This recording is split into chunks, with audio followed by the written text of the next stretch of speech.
everyone, Karina here from yarntotalk.ca, and today I'm very excited to be showing you how to make Melodi the Mermaid. I had a lady write into Facebook and ask me to do a full crochet tutorial on how to make a mermaid doll, and she wants to give it to her granddaughter for Valentine's Day. So I thought that was a great idea. I love getting ideas of what viewers want to see. So here's what I've come up with, Melodi the Mermaid. So I'm very excited to show you. This is a full crochet tutorial, and I'll be doing from very start to very end how to make the doll. So it's going to be a long one, guys, so buckle in.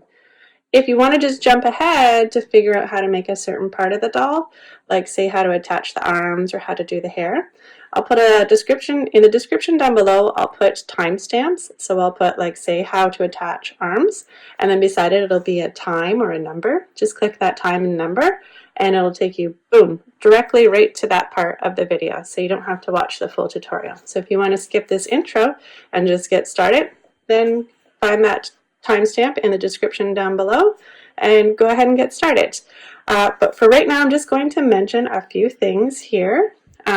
One is that I'm a left-handed crocheter, so the tutorial will be shown to you in left-handed, but it's okay to do it right-handed. You'll just be going around the other way.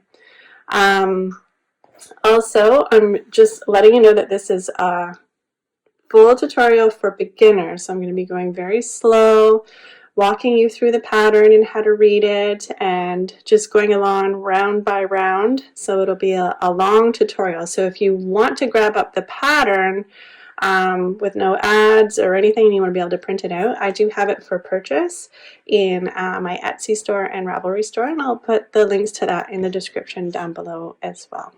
Okay, so another thing to mention is I'm not going to show you how to make her little octopus friend here, but I do have this as a free pattern over on my website, and it's printable, so if you want to jump on over there and grab up the free pattern for her little octopus friend, I'll put the link to that in the description down below as well. Okay, so let's go over the material that you'll need to make Melodi the Mermaid. So for her, she's totally worked in worsted weight yarn, which is a size 4. So if you can't find these exact yarns that I'm about to show you, it's okay as long as you find a worsted weight yarn or yeah, so a size 4. And I'll kind of go over that if you're going to switch up what to look for that. But for the skin color here on the doll, I use the Bernat Super Value, and I used it in the color Oatmeal, and that's a size 4 yarn.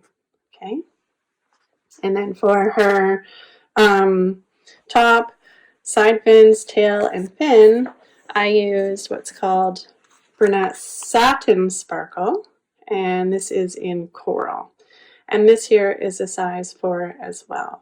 So one thing to mention, if you're going to switch up the skin and the tail, one thing to look for when you're purchasing your yarn is the gauge right here. So see where it has the picture of the crochet hook, and it's for it's telling you that for a 10 centimeter by 10 centimeter square, if you're using a 5mm crochet hook, you will get you will need to do 13 single crochets and 14 rows in order to get the 10 centimeters by 10 centimeters. So when you're looking for yarns that will go together, so for this body and for the tail, you want those to match up. So you want those to be the same. So you can see here that on my Coral one, it's the same as for my skin one. So no matter what worsted weight yarn you're going to purchase, you want those to be the same, and you want it to both be a size 4. Okay, so if you're mixing and matching and you can't find these yarns, then that's just something noteworthy to take into consideration when buying it. And then for the hair, I use this really soft, luxurious, it's called Lion Brand Feels Like Butter. It's a size 4 as well yarn, but for the hair, I mean, it doesn't really matter. You just want something kind of light, not too heavy that's going to weigh down the head. So this is what I use, and it just feels so velvety soft. You're going to love this one if you grab that one up for it. But you can do it in just a yellow worsted weight yarn as well. Okay, and then something else you're going to need is the safety eyes. So for that I used 10 millimeter safety eyes. Okay, so you'll need a pair of those. You're going to need some scissors, obviously, for cutting the yarn. A yarn needle, and I like to use this one here with the little bit of pointed when I'm sewing things on. I just find it a little bit easier than the blunt one, but you can use a blunt yarn needle as well. The entire doll, so from head to fin here, is all worked in a 4 millimeter crochet hook. So that's good. You don't need a bunch of hooks. You'll need a stitch marker, okay, to mark the beginnings of your round because it's all worked in continuous rounds. So you'll need that stitch marker. Then I like to use these little pins here just as marking points for sometimes. So when I map out the hair, I'll say to use something for markers, or when I map out the arms and different things like that. You don't have to use these if you have something else that you can just kind of poke into place as a bit of a marker. Then you can use those as well. And then for attaching the arms here, so they're movable, I like to use a really strong crochet thread. This one's called Aunt Lydia's Crochet 10, Classic 10. So it's nice and sturdy. Okay, so you can use that or something like a fishing line as well to use for attaching the arms, but you just need something really sturdy. And then for her little eyelashes here, you're just going to need a little bit of black thread, and I use the Aunt Lydia's Crochet Classic 10 in black just for that, and I use it doubled over, so just to kind of get that nice full dark look on the eyelashes. And then let's see here, what else do we need? For the headband, I used a bit of lace ribbon here, and that I just found at the dollar store. So it comes in a roll like this. So I just found that at the buck store here. You can use any kind of ribbon, something colored, something lace, whatever you'd like. And then I found these cute little fabric flowers. They're just teeny tiny ones at Walmart. And then for her cheeks, I like to take a little bit of blush and a paintbrush, and I just kind of dab it on and rub it in really, really well so it doesn't come off on your fingers and clothes and stuff when you're touching it. And I like to use Annabelle because it's kind of a cheaper blush, and I use it in Rose Fawn, but you can use any light pink blush will do for that as well. So those are all the materials that you'll need, and let's get started making that doll. Okay, so here I've got my pattern, and like I said, you can always purchase the pattern if you don't want to watch the full video tutorial. It's got wonderful photo tutorials that'll show you step by step how to make things, but if not, then that's okay. So here in the pattern it says that before you start, you want to cut two 20-inch pieces of the skin colored yarn. So I've got my skin colored yarn here, and I need to cut two 20-inch pieces. And I'm doing this because when we get to finishing off the head portion, we're going to shape the face a little, but we're going to keep the head attached to the working yarn. So we're going to pre-cut these pieces here to do a little face shaping when we get to that part. So I'm going to just take those, cut them, and I'm going to set those aside for now. Okay. So now I'm going to take my skin colored yarn and my 4 millimeter crochet hook, and it says here, there's notes in the pattern that says that the pattern begins at the top of the doll's head, so that's where we begin, and it's worked in continuous rounds, so we're going to need a stitch marker as we go along. Okay. So to begin, we're going to make a magic ring. If you're not sure how to make a magic ring, that's okay. I do have a video that is in slow motion that will show you how to create the magic ring, but I'll show you quickly here how I would make one. So I'm just going to leave a little bit of a tail. I'm going to pinch the yarn between 2 fingers. I'm going to wrap it over top on my 2 fingers. I'm going to come back and just tuck that in where I've already got it pinched. I'm going to come behind that first wrap that I did. And then I'm just going to hold it down with my ring finger. I'm going to take my crochet hook. I'm going to go under the first, grab the second, and as I'm pulling it, I'm going to kind of twist. So I've twisted a little loop there. I'm going to grab that yarn that's in behind, and I'm just going to pull it through that loop. Okay, now I've got it secured so that I can pull it off of my fingers, and then I can work into that circle. And when I'm working into that circle, I always want to work over both of these pieces of yarn, so the loop and the tail. I'm going to work over both of those. Okay, so here round 1 will begin. It says to make 6 single crochets into that magic ring. Okay, so I'm just going to work into the ring, making 6. 1, 2, 3, 4, 5, and 6. Okay, and I'm going to just take that tail and I'm going to give it a pull. And that'll close up that circle like magic. And as you can see, it closes it nice and tight there. So that's why I like to use the magic ring method, so there's not a bit of a gap. Alternatively, you can chain 2 and work into that second chain from the hook to make your starting circle. Okay, and then in the pattern it says round 2 is 2 single crochets in each stitch around. So I'm going to, in that first stitch there, I'm going to go in. Okay, and I'm going to take that tail that I've got going on here, and I'm just going to throw that on over top of my hook so that I work that starting tail into my work so I don't have to weave it in at the end. And that's not something that you have to do. I just like to do it this way, so I save myself a step at the end so I don't have to weave it in. Okay, so I'm going to complete that first single crochet there. Okay, and then I'm going to put in my stitch marker to mark that that's the first stitch I did at the beginning of round 2.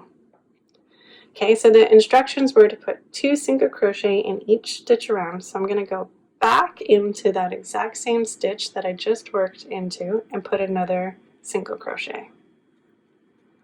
Okay, now I'm going to go on over to the next stitch here, and I'm going to put 2 single crochet in that one. And I'm still going to work over top of my tail. Okay, so I'm going to back in to put that second single crochet in that same stitch. Now I'm going to go to the next stitch and I'm going to put 2 single crochets in there. So there's 1, and I'm going to go back into it for 2. Okay, and then I'm going to go to the next stitch here and I'm going to put 2 single crochets in there. So there's 1. I'm going to go back in for 2. I'm going to go to my next stitch here. Okay, and I go 1 and then go back in for 2. Okay, now I'm just going to pause and I'm going to snip off that tail that I've been weaving in to that beginning round there. Okay, so there I've got that starting tail weaved in. If you didn't do that, I'd crochet 4 or 5 rounds and then I'd take a yarn needle and just weave it into my work. Okay, so let's put 2 more single crochets into that last stitch. So there's 1. I'm going to go back in, 2. Now at the end of round 2, you'll see in the brackets the number 12. So what that is saying is that for this round, you should end up with 12 stitches. So I always like to count my rounds, okay, to make sure that I've got the amount of stitches that I need. It'll save you a lot of time if you've messed up somewhere along the way, so you don't have to rip out all your work. So always, always, always, I say, give your rounds a double count after you finish them. And to count them, I'm just counting these. You can see here how there's like a V shape. See, so that's a stitch, that's a stitch. So I'm counting those V's. So we should have 12. 1, 2, 3, 4, 5, 6, 7, 8, 9, 10, 11, and that last one is tucked up near my loop for 12. Okay, so good, we've got 12, check. Now we can move on to round 3. So round 3, there's a star, and then it says 2 single crochet in the next stitch, and then 1 single crochet in the next stitch, and then a star, and it says repeat from between the stars all the way around. So what that means is, here I'm going to put 2 single crochet in this first stitch, and then in the next I'm going to put 1, and then I'm going to repeat that pattern all the way around. So it'll go 2, 1, 2, 1, 2, 1, 2, 1. I'm going to continue that all the way around. So let's do that together. We'll take out that stitch marker. We'll go into the first stitch, and after completing it, we're going to put that stitch marker to know that that's the beginning of round 3. And the pattern was 2 in the first one there, so we're going to go back into that stitch and put a second single crochet. That's an increase. Okay, and then in the next we're just going to put 1.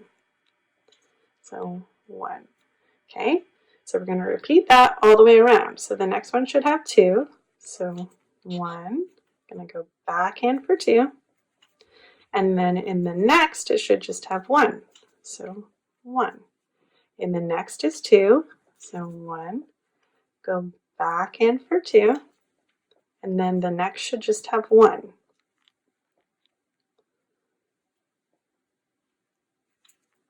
1. And then in the next is 2, so 1, back in for 2, and then the next will just have 1. 1. And then in the next is 2, so 1, go back in for 2, and then in the next just has 1 stitch. Okay, and then in this one should have 2, so 1, 2, and then in the next it should have 1, and you should always end however your repeat ended. So it was 2, 1, 2, 1, so 1 is in the last, so that's how it should end. So that should be right, but in the brackets here it says there should have 18 single crochet, so let's give it a double count. 1, 2, 3, 4, 5, 6, 7, 8, 9, 10, 11, 12, 13, 14, 15, 16, 17, 18. Good, so we know we're good, and we can go on to round 4. So round 4 says 2 single crochet in the next, and then 1 single crochet in the next 2 stitches, and then repeat that pattern all the way around. So what that will look like is 2, 1, 1, 2, 1, 1, 2, 1, 1. Okay, so I'll take out our stitch marker, put in our first stitch, and replace our marker. So we know that's the beginning of round 4. We're going to go back into that stitch because this one has to have 2, and then it says 1 in the next 2 stitches. So we're going to go 1 in the next, 1 in the next, and then we're going to repeat that pattern. So 2 in the next, 1, go back in for 2, that's our increase, and then 1 in the next 2. So 1 in the next, 1 in the next, 2 in the next, so 1, go back in for 2, 1 in the next, 1 in the next. And then there will be 2 in the next, so 1, go back in for 2, 1 in the next, 1 in the next, 2 in the next, so 1, go back in for 2, 1 in the next, 1 in the next. Okay, So 2 in the next, 1, go back in for 2, and then 1 in the next, 1 in the next. And we should end off exactly how our pattern did, so that's good. But in the brackets here, it says now that we should have 24 stitches. So let's give that a double count. 1, 2, 3, 4, 5, 6, 7, 8, 9, 10, 11, 12, 13, 14, 15, 16, 17, 18, 19, 20, 21, 22, 23, 24. Yes! Great job, guys. Okay. So now we're moving on to round 5. And the pattern for that one is 2 single crochet in the next, and then 1 single crochet in the next 3. So that's going to look like 2, 1, 1, 1, 2, 1, 1, 1, 2, 1, 1, 1. And we're going to do that all the way around. Okay, so let's take out that marker. We're going to put in our first stitch and replace our marker so we know that that's the beginning of round 5. Really important to put that stitch marker in, especially when you're building and growing your rows, because that marker won't line up. If I just left it right here, it won't line up when we're building and growing that marker. If I was just continuing on with the same count, it would kind of line up, but always, always, always just replace that marker and then you know. Okay, so go back in. We're going to put our second single crochet, so that's our increase into that first stitch. And then we want 1 in the next 3. So I'm going to put 1 in each as I go, and I'm going to count to 3. Okay, so 1, 2, 3. Putting 1 in each of those. Okay, now I'm going to repeat that pattern. So I'm going to go 2 in the next, so that's our increase. So 1, go back in for 2, and then 1 in the next 3, and I'm going to count up to 3. 1, 2, 3. Okay, 2 in the next, 1, go back in for 2, that's our increase. Now we're going to go 1 in the next 3, so 1, 2, 3. Increase, so we're going to go 1, go back in for 2, and then 1 in the next 3. 1, 2, 3. Okay, 2 in the next. 1, go back in for 2. There's our increase. Now 1 in the next 3. 1, 2, and 3.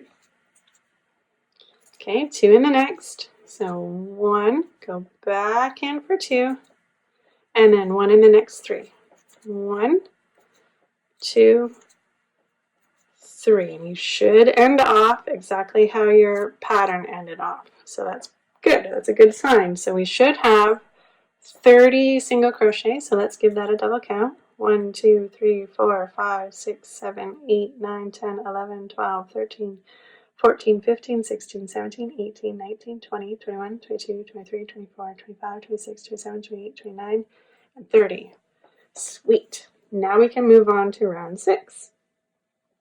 So round 6, the pattern for that one is 2 single crochet in the next, so it'll be 2 there, and then 1 single crochet in the next 4. So it'll look like 2, 1, 2, 3, 4, 1 in all of those. 2, 1, 2, 3, 4. Okay, we're going to do that all the way around.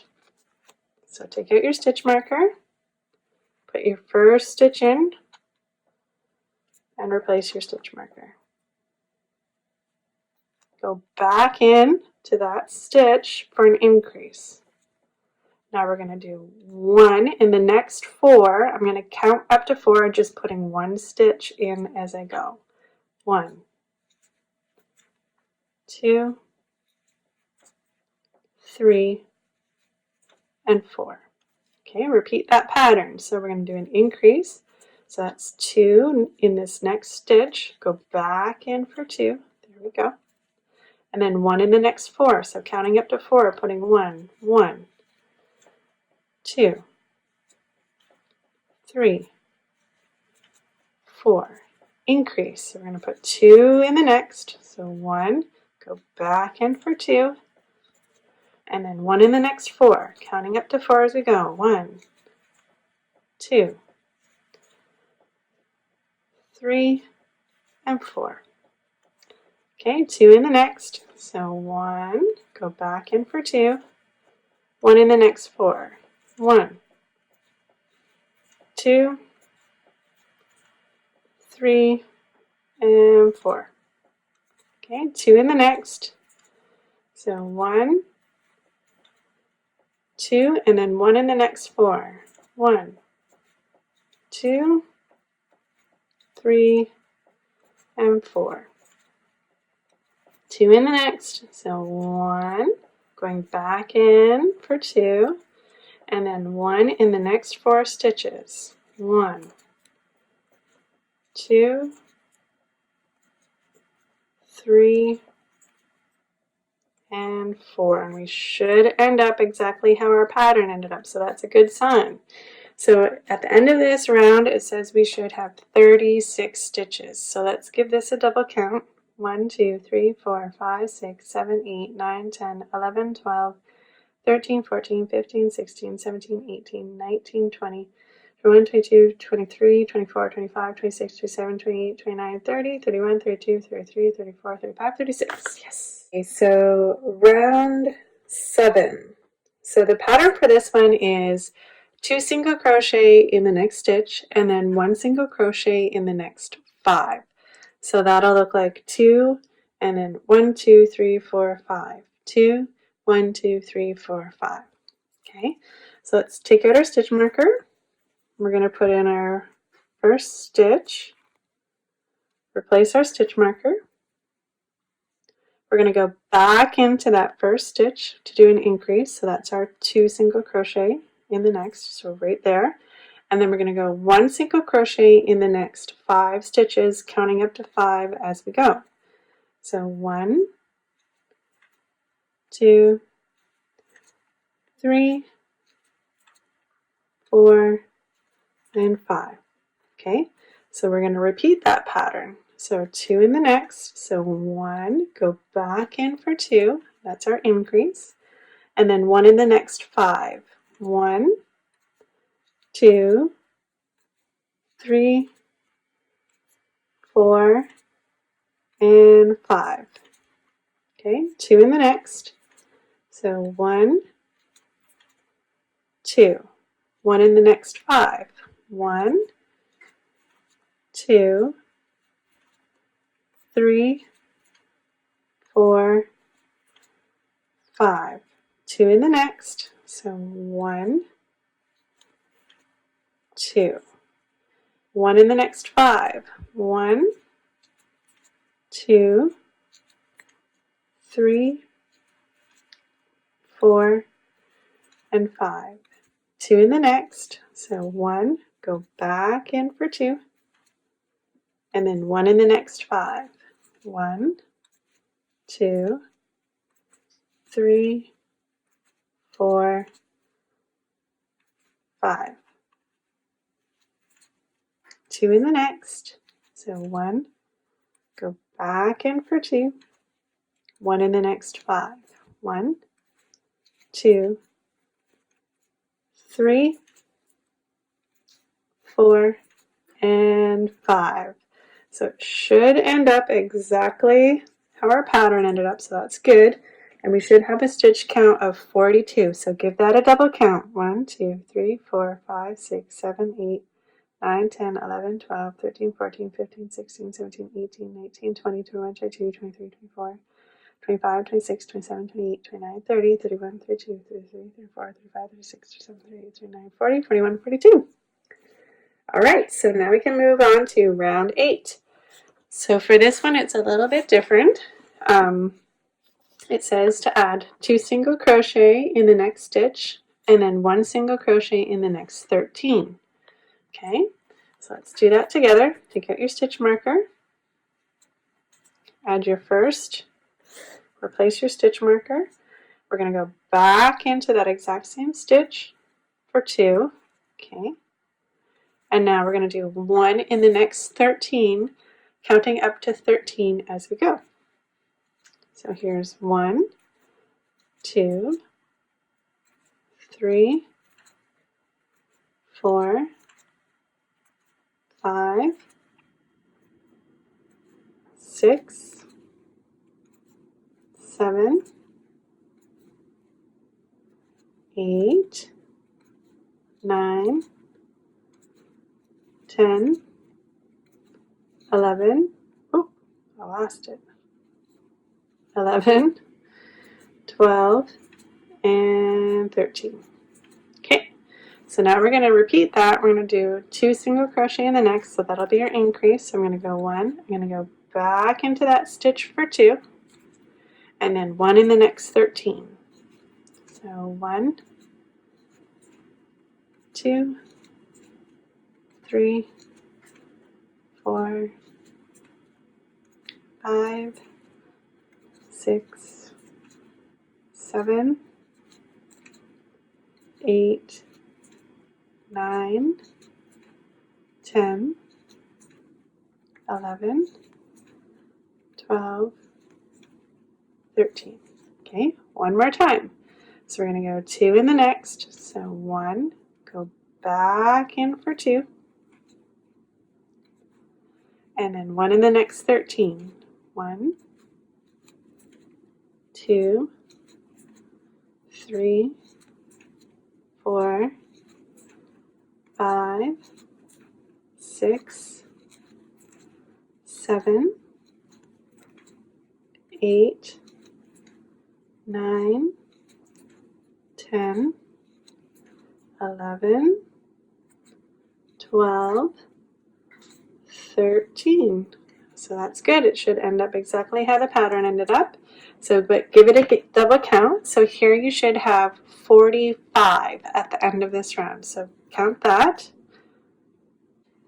So if you're good and you got 45, you can move on to round 9. So for round 9, the pattern is 2 single crochet in the next, and then 1 single crochet in the next 14 stitches. Okay, so take out that stitch marker, put in your first single crochet, and replace your marker. Go back into that stitch for a second time. Okay, and now we're just going to do 1 single crochet in the next 14, counting as we go.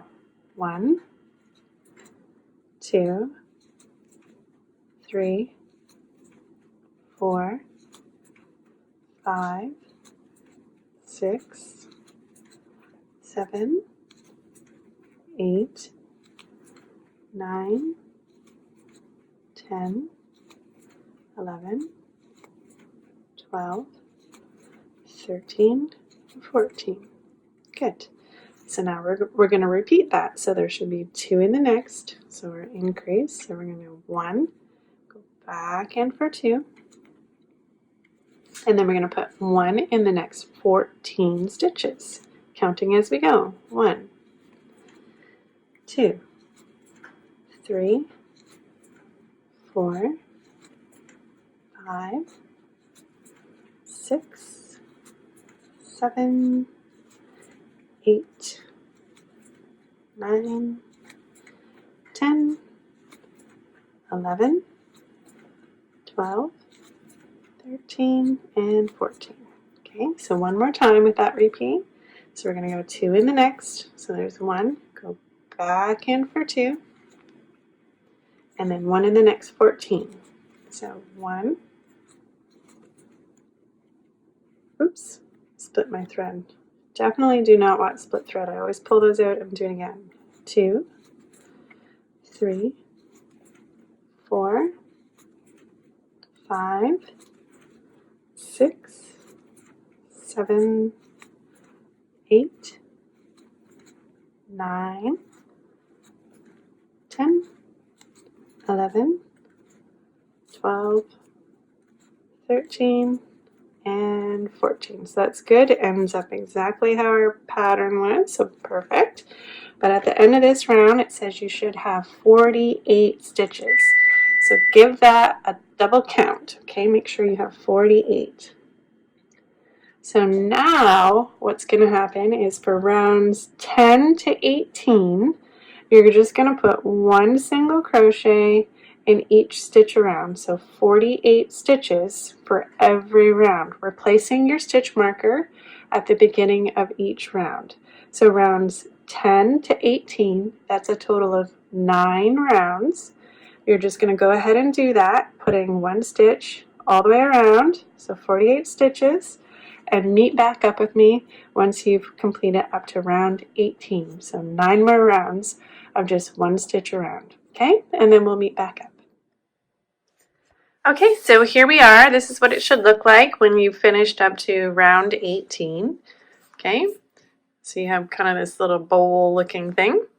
So now at this point in the pattern is when we start to decrease. So I'm going to walk you through here what the decrease looks like for the first round as well. So round 19, the pattern says to single crochet 2 together, so that's a decrease, and then 1 single crochet in the next 14. So it'll go decrease and then 1, 2, 3, 4 all the way to 14. Just 1 stitch in each of those. Okay, so let's take out our stitch marker. And normally when you go in to do a single crochet, you go under both of those loops. But when I do the decreases, I like to do what's called an invisible decrease. So to do that, you're going to go just through that front loop. So here's the back loop and the front loop. I'm going to go just into that front loop. Okay, and I'm going to grab my working yarn, and I'm not going to do anything with it here. I'm not going to pull through or anything, and I'm going to kind of leave it. As you can see, my hook is still kind of close to my work. I haven't pulled up on it or anything. I'm going to leave it close to my work, and then I'm going to scooch on over to the stitch right beside it, and I'm going to go into that front loop, grab the working yarn and pull it through, and then I'm going to just kind of slightly pull so that it's up on top now of my project. And then I'm going to yarn over, and I have 3 loops on the hook there. I'm going to pull through all 3 of those loops. So essentially what I've done there is I've taken this stitch and just turned it into 1 stitch for a decrease. Okay, so then I'm going to place my stitch marker at the beginning of the round. And now the pattern said to just do 1 single crochet in the next 14 stitches. So I'm just going to do 1 in each, counting up to 14. So 1, 2, 3, 4, 5, 6, 7, 8, 9, 10, 11, 12, 13, and 14. Okay, now we're going to repeat that pattern. So the next one here is going to be a decrease. So we're going to go just into the front loop, grab our yarn and pull it in, keeping it close. I'm not going to pull up on that loop too much. I'm going to scooch on over to the next stitch and go through that front loop. Grab my yarn and pull it through, and then I'm going to just ever so slightly pull it so it's up on top of my project, and then I'm going to pull through all 3 loops for a decrease. Okay, now 1 single crochet in the next 14. So 1, 2, 3, 4, 5, 6, 7, 8, 9, 10, 11, 12, 13, and 14. Okay, now we got to repeat that another time. So we're going to do a decrease. So just going into the front loop, grabbing our yarn, scooching over and going to the next front loop, grabbing the yarn, getting slightly pull so it's up on top of our project, and pulling through all 3 loops for a decrease. Okay, and then just 1 stitch in the next 14. 1, 2, 3, 4, 5, 6, 7, 8, 9, 10, 11, 12, 13, and 14. Okay? And in the pattern it says that after round 19, you should now have 45 stitches. So give that a double count and make sure you have 45. Okay? So round 20 is easy. We're just going to do 1 single crochet in each stitch around. So that'll be 45 stitches. So replace your stitch marker at the beginning of the round and then just 1 stitch in each. So 1, 2, 3, 44, and 45. Okay? So you should not really have to double count this row because you just counted as you went, so you know there's 45. So moving on to round 21, the pattern for this one is going to be single crochet 2 together, so that's your decrease, and then 1 single crochet in the next 13 stitches. Okay, so take out your stitch marker. We're going to do our decrease, so we're going to put 2 together. So going into the front loops again, going on over to the next front loop, grabbing the yarn, now pull through all 3. Okay, replace your stitch marker. And then it's 1 single crochet in the next 13. So 1, 2, 3, 4, 5, 6, 7, 8, 9, 10, 11, 12, and 13. Okay, then we're going to repeat that pattern. So we're going to do our decrease. So 2 together. So there's grabbing the 1 front loop, going in, grabbing the other, and then pull through all 3 for your decrease. And then 1 in the next 13. So 1, 2, 3, 4, 5, 6, 7, 8, 9, 10, 11, 12, and 13. Okay, we're going to do that repeat one more time. So decrease, so 2 together. So I'm going to go into the front loops, grab my yarn, go into the next front loop, grab my yarn, and then pull through all 3. And then 1 in the next 13. 1, 2, 3, 4, 5, 6, 7, 8, 9, 10, 11, 12, and 13. Okay, so now at the end of this round, you should have 42 stitches. So round 22 is just 1 single crochet in each stitch around. So we're just going to go 1 stitch, counting all the way up to 42. Okay, replace your stitch marker at the beginning of the round. So that was 1, 2, 3, 41, and 42. Okay. Now for round 23, we're going to single crochet 2 together and then 1 single crochet in the next 5 stitches. Okay, so we'll take out our stitch marker, we'll do our decrease. So going into that front loop, grab your yarn, over to the next, grab your yarn, pull through all 3.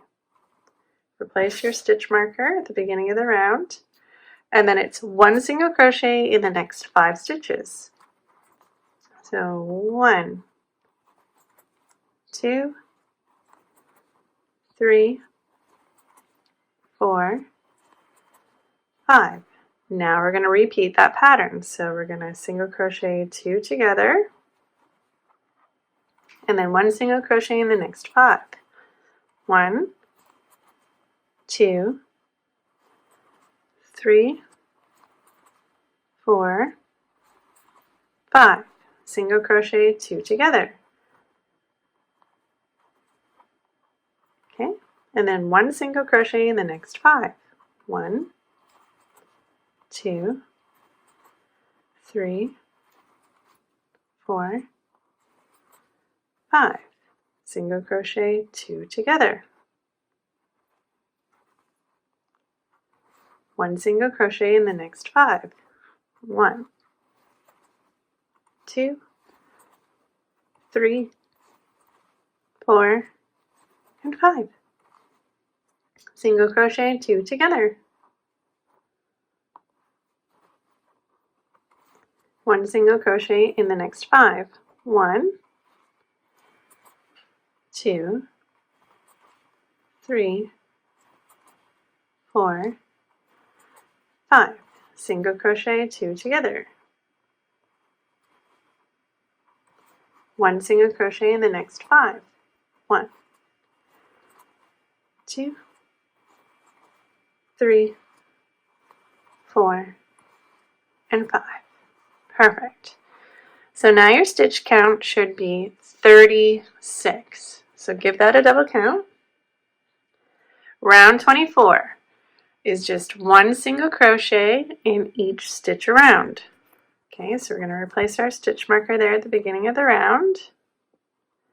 And we're just going to do 1 in each, counting all the way up to 36. So that was 1, 2, 3, 35, and 36. Okay, so round 25 is single crochet 2 together and then 1 single crochet in the next 4 stitches. Okay, so we'll do our 2 together here at the beginning. So go in the front loop, grab a yarn into the next, grab, and pull through all 3. Replace your stitch marker at the beginning of the round, and then it's 1 single crochet in the next 4 stitches. So 1, 2, 3, 4. And we're going to repeat that. So single crochet 2 together, and then 1 in the next 4. 1, 2, 3, 4. Single crochet 2 together. 1 in the next 4. 1, 2, 3, 4. Single crochet 2 together. And then 1 in the next 4. 1, 2, 3, 4. Single crochet 2 together. 1 in the next 4. 1, 2, 3, and 4. Single crochet 2 together, and then 1 in the next 4. 1, 2, 3, and 4.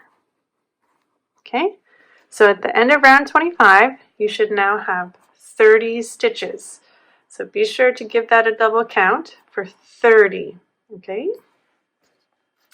Now in the pattern it says pause. Now is a good time to attach your eyes. So do not fasten off. Just pull up a bit of slack on that last stitch. Okay, so I'm pulling up. I'm going to set down my hook for now. Okay. And then it says, goes on to tell you about the eyes. So first, I want you to grab your black thread, your yarn needle, your safety eyes, and those 2 pieces of long 20-inch pieces of skin colored yarn that you cut at the beginning and some of your stuffing, and meet back up with me. Okay, so now we're ready to attach the eyes. So I've got one in here, and following along, if I read the pattern, it says place the eyes 12 rows down from the top of the head and leave a 1.25 or 1.25 inch space between the innermost parts of the eye.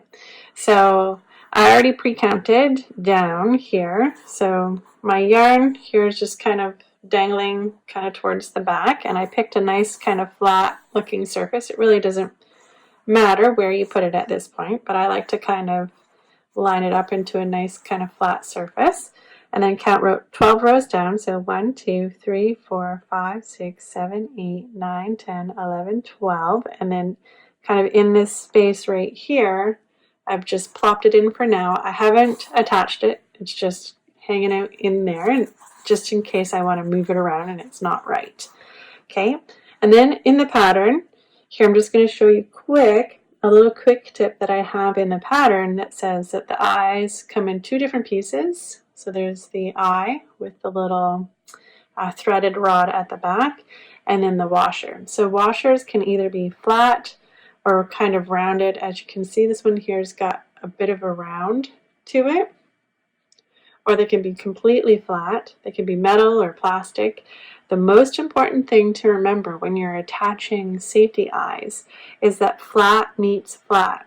So this flat piece at the back of my eye, I want to meet with the most flat part of the washer when I squeeze them together. If I were to do it the other way around and go with the rounded part, then there would be room for it to kind of slip back and forth, and I don't want that. I want it to be snug, no movement at all once I get it in there. So flat meets flat. When I push it together, they kind of bump right up against each other. So that's really important to remember.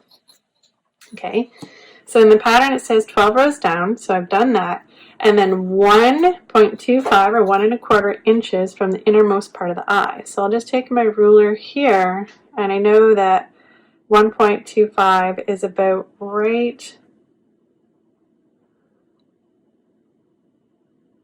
there, right there.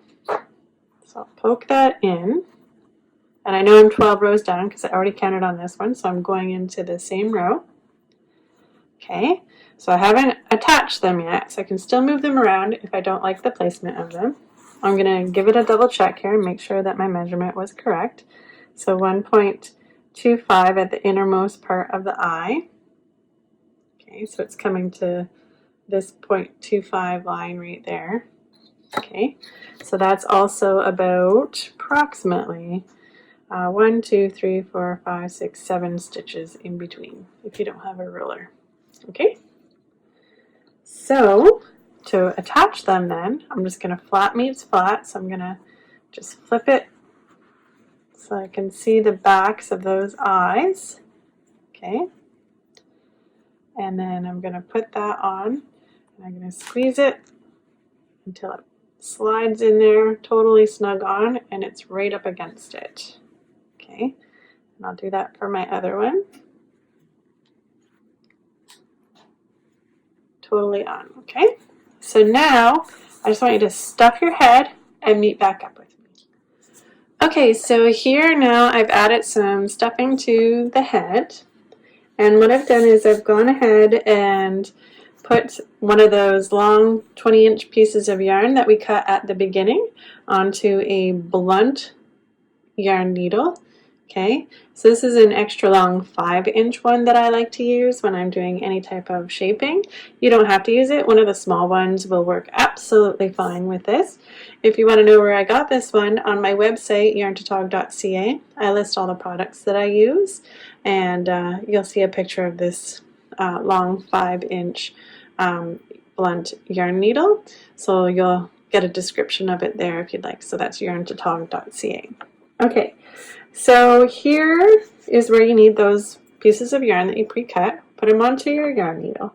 So now it says we're going to do a little contouring just around the eyes.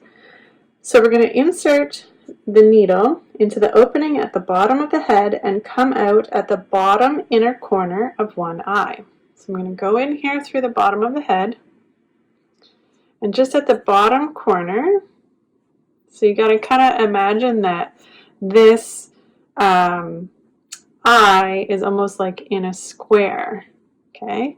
So at that bottom corner is where you'll come out, okay?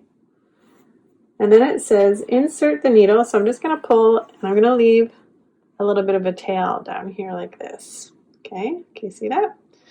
So then it says insert the needle 3 stitches over, so 1, 2, 3 to the bottom outer corner of the eye, and come out the bottom opening.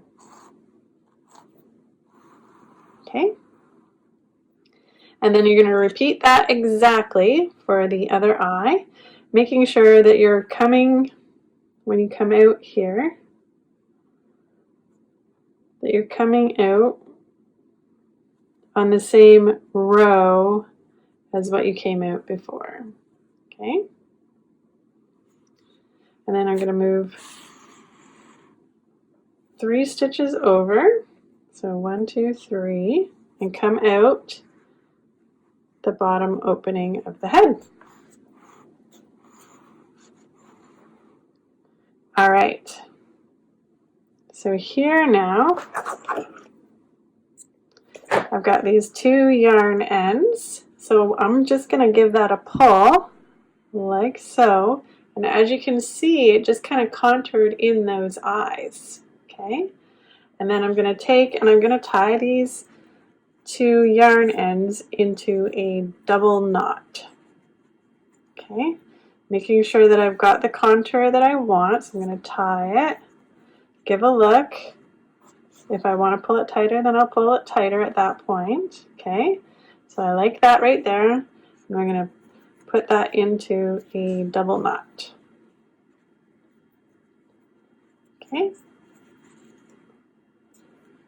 Voila, and then I will just take and I will snip these ends nice and short.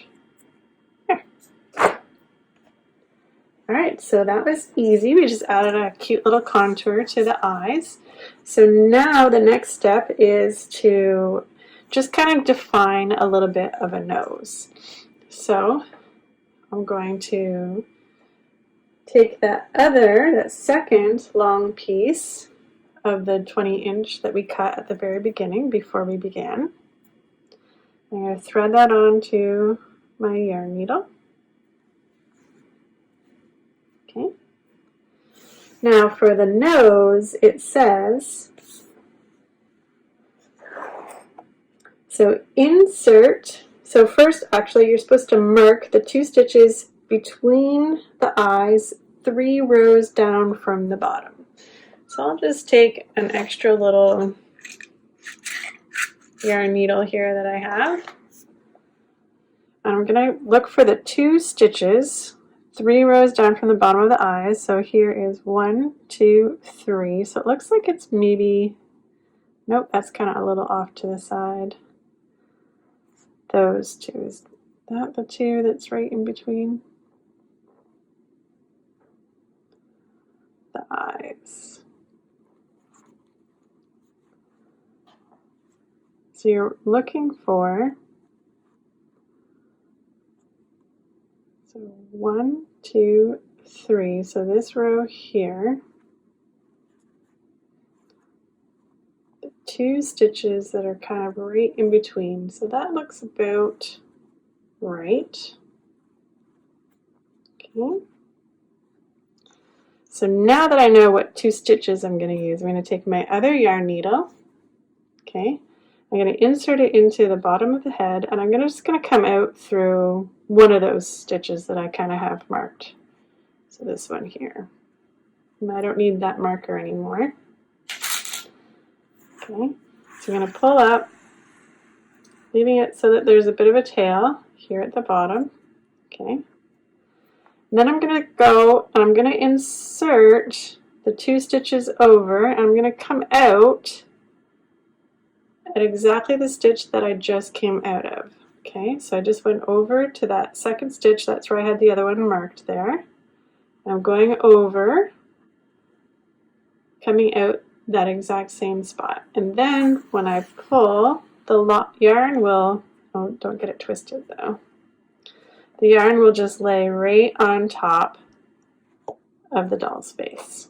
Okay, and just scooch away any stuffing that came out on you there. So then it says you want to repeat that, and I do that, how many times did I do it here? 4 more times. Okay, so I did it one more time right here. Okay, and each time you're just wanting to make sure that it's just kind of laying nicely flat on the doll. So that was 1 more time. I'm going to go 2 more times. Okay. And this is 3 more times. So I kind of want this one to maybe lay down here at the bottom of the nose. And 4 more times. Right. So I'm coming out of the right spot. And I just want this one maybe to lay at the top of the nose. Okay. So once you're happy with the definition, so that was 4 more times, I'm just going to go back over so that my yarn will lay over to this next stitch, and instead of coming out again, I'm going to go right down through to the bottom of the head. Okay. Now the trick here is to tie these ends together. Oh my, I lost my scissors. So tie these ends together loosely, because you don't want to pull on that yarn. You want it just to lay nicely right on top of the doll's head. Okay, so making sure you didn't pull it too tight there. Just give it a double knot without pulling on it. Okay, and then snip your ends. Okay, so one last step in adding some definition here to the face is to add the eyelashes. So I'm going to use my black crochet thread. Okay, I'm going to leave it onto my yarn needle. And again, you don't need the long yarn needle, but a blunt one is a good idea for this.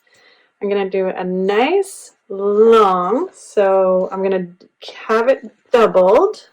Just got to do this off camera here for a second. So I'm going to have it doubled, and doubled it's going to be about 15 inches or so.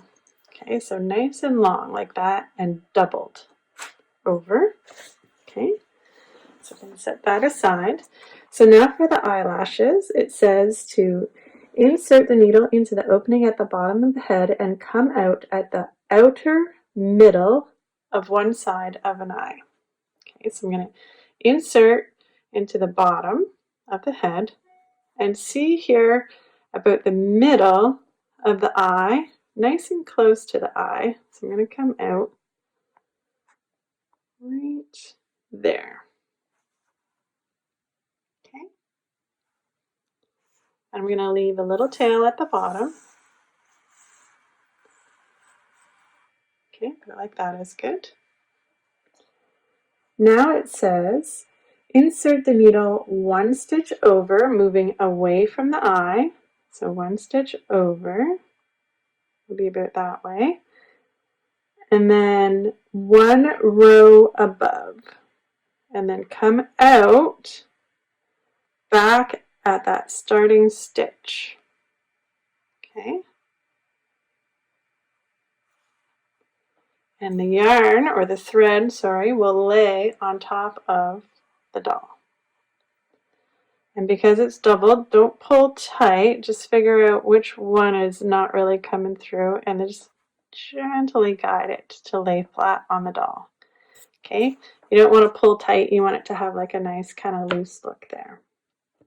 Now it says insert the needle 1 stitch over, going back towards the eye. So I'm going to go to this one and then come out at that first stitch again. Okay. And again, I'm just going to nice and slow. I'm not going to pull on it. I just want that yarn to lay on top. It's kind of getting tangled up on other things there. Okay, I'm going to find out which one is not. There we go. Okay. There. And now when you've got it the way that you want it, you're just going to go back up to this point here, the one that you just did, and you're going to come out the bottom of the head. Okay. And again, you're not going to pull. You're just going to make sure that they are laying nice and flat on the doll. And when you have it doubled over here, it's like working with 2 threads, right? So just gently see which one didn't want to lay down there. There we go. Okay. And now you're just going to repeat those steps for the other eye. Okay. So you're going to go into the bottom of the head. You're going to come out at the middle.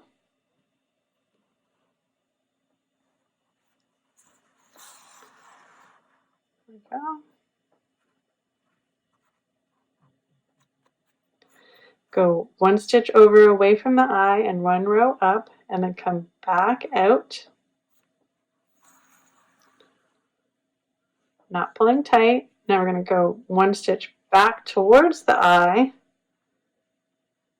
and come out that first stitch. Oops. See how that went under the yarn? You don't want that because that'll create a knot. There we go. Okay. And then just go back up into that one we just came out. Come out the bottom of the head, making sure that it lays nice and flat on your doll, not pulling it tight. See, there's one just kind of, there we go. Okay, so now we have our eyelashes. Okay, so now you just want to give it a snip down here. And then very gently, without pulling, tie these ends in a nice double knot. Okay. And then we'll snip those ends. So that completes the face for now. And you can add, at the end, we'll add little cheeks and stuff as well. Okay. But that's it for now. That's all we do. And now we're going to carry on with making the body. Okay, so here we are now. We're back to working on the doll. So at this point here, we're going to be on round 26.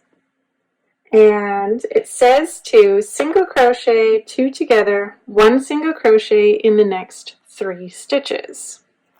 So we'll take out our stitch marker.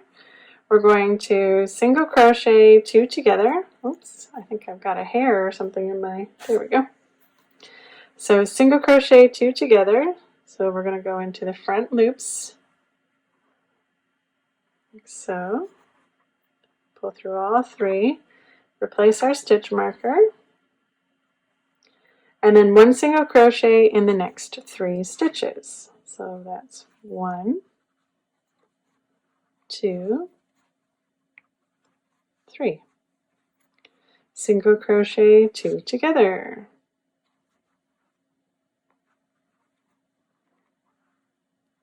And then 1 single crochet in the next 3 stitches.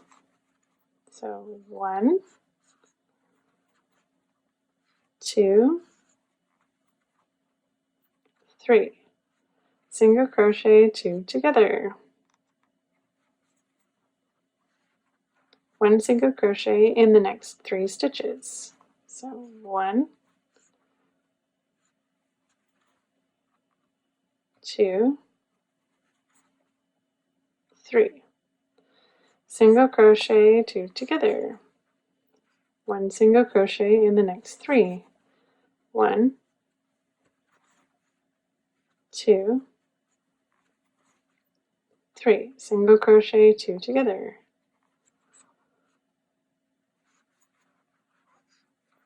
So 1 single crochet in the next 3. 1, 2, and 3. Single crochet 2 together, and 1 single crochet in the next 3. So 1, 2, 3. Good. So at the end of this round, you should have 24 stitches. So double count and make sure that you have 24. Okay, moving on to round 27. The pattern for this one is single crochet 2 together and then 1 single crochet in the next 2 stitches. Okay, so we're going to single crochet 2 together, so just going into our front loops. Okay, we'll replace our stitch marker, and then 1 single crochet in the next 2 stitches. So 1, 2. Single crochet 2 together, 1 single crochet in the next 2 stitches. So 1, 2. Single crochet 2 together, 1 single crochet in the next 2. So 1, 2. Single crochet 2 together, 1 single crochet in the next 2. 1, 2. Single crochet 2 together,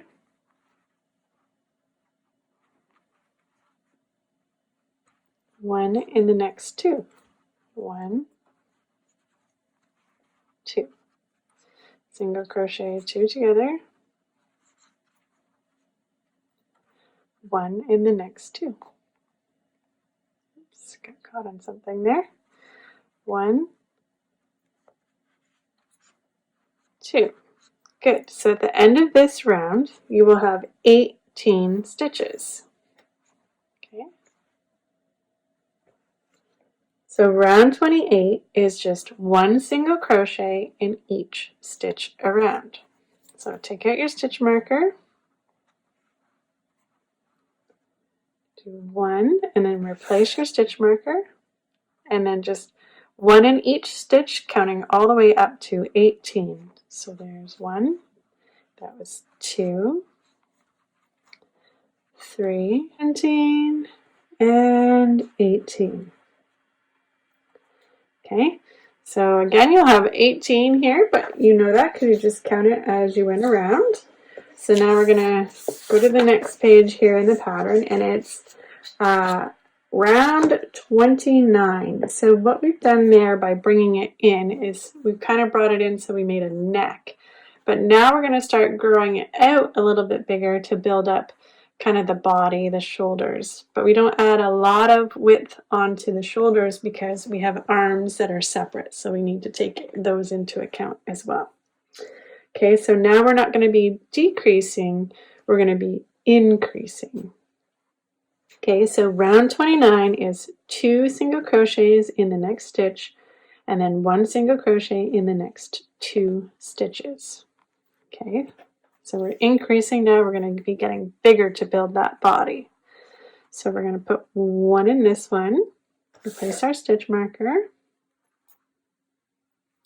go back in for 2 for our increase, and then just 1 single crochet in the next 2. So 1, 2, and then we're going to repeat that pattern all the way around. So increase, we're going to put 2 in this one, so back in for 2 for our increase, and then just 1 stitch in the next 2. So there's 1 and 1. 2 in the next, so 1, go back in for 2, and then 1 in the next 2. So 1, and then 1. 2 in the next, so 1, going back in for 2, okay, and then 1 in the next 2, so 1, 1, 2 in the next, so there's 1, going back into that stitch for 2 for an increase, and then 1 in the next 2. 1, 1, 2 in the next. So 1, go back in for 2, and then 1 in the next 2. So 1, 1. Good. So at the end of this round, you will have 24. Give that a double count and make sure that you have 24 stitches. Okay, so round 30, we're just doing 1 single crochet in each stitch around. So take out your marker, put in your stitch, replace your marker, and that was 1. We're going to do 1 in each all the way around for 24. So counting up to 24. 1, 2, 3, 23, 24. Okay. Round 31 is 2 single crochet in the next stitch, 1 single crochet in the next 3 stitches. So take out your marker, put in your first stitch, replace your marker, go back in for 2, so that was your increase, okay, and then we're going to go 1 single crochet in the next 3 stitches. So 1, 2, 3, and then we're going to repeat that all the way around. So 2 in the next, 1, going back in for 2, 1 in the next 3, 1, 2, 3, 2 in the next, 1, go back in for 2, 1 in the next 3, 1, 2, 3, 2 in the next, 1, go back in for 2, and then 1 in the next 3, 1, 2, 3, 2 in the next, 1, go back in for 2, 1 in the next 3, 1, 2, 3, 2 in the next, 1, go back in for 2, and then 1 in the next 3, 1, 2, 3. Okay, you will now have 30 stitches, so be sure to give that a double count. Round 32 is 1 single crochet in each stitch around, so you will put 1 in each, counting up to 32. Replace your stitch marker at the beginning of the round, so that was 1, 2, 3, 29, and 30. Okay, so 30 is your stitch count for that round. And that was round 32. Round 33 is 2 single crochet in the next, 1 single crochet in the next 4 stitches. So take out our stitch marker, do our first stitch and replace our marker, go back in for an increase, so that's 2 in that one, and then 1 in the next 4. So 1, 2, 3, 4. 2 in the next, so there's 1, go back in for 2, 1 in the next 4. 1, 2, 3, 4. 2 in the next, so 1, go back in for 2, 1 in the next 4. 1, 2, 3, 4. 2 in the next, so 1, go back in for 2, 1 in the next 4. 1, 2, 3, 4. 2 in the next. 1, go back in for 2. 1 in the next 4. 1, 2, 3, 4. 2 in the next.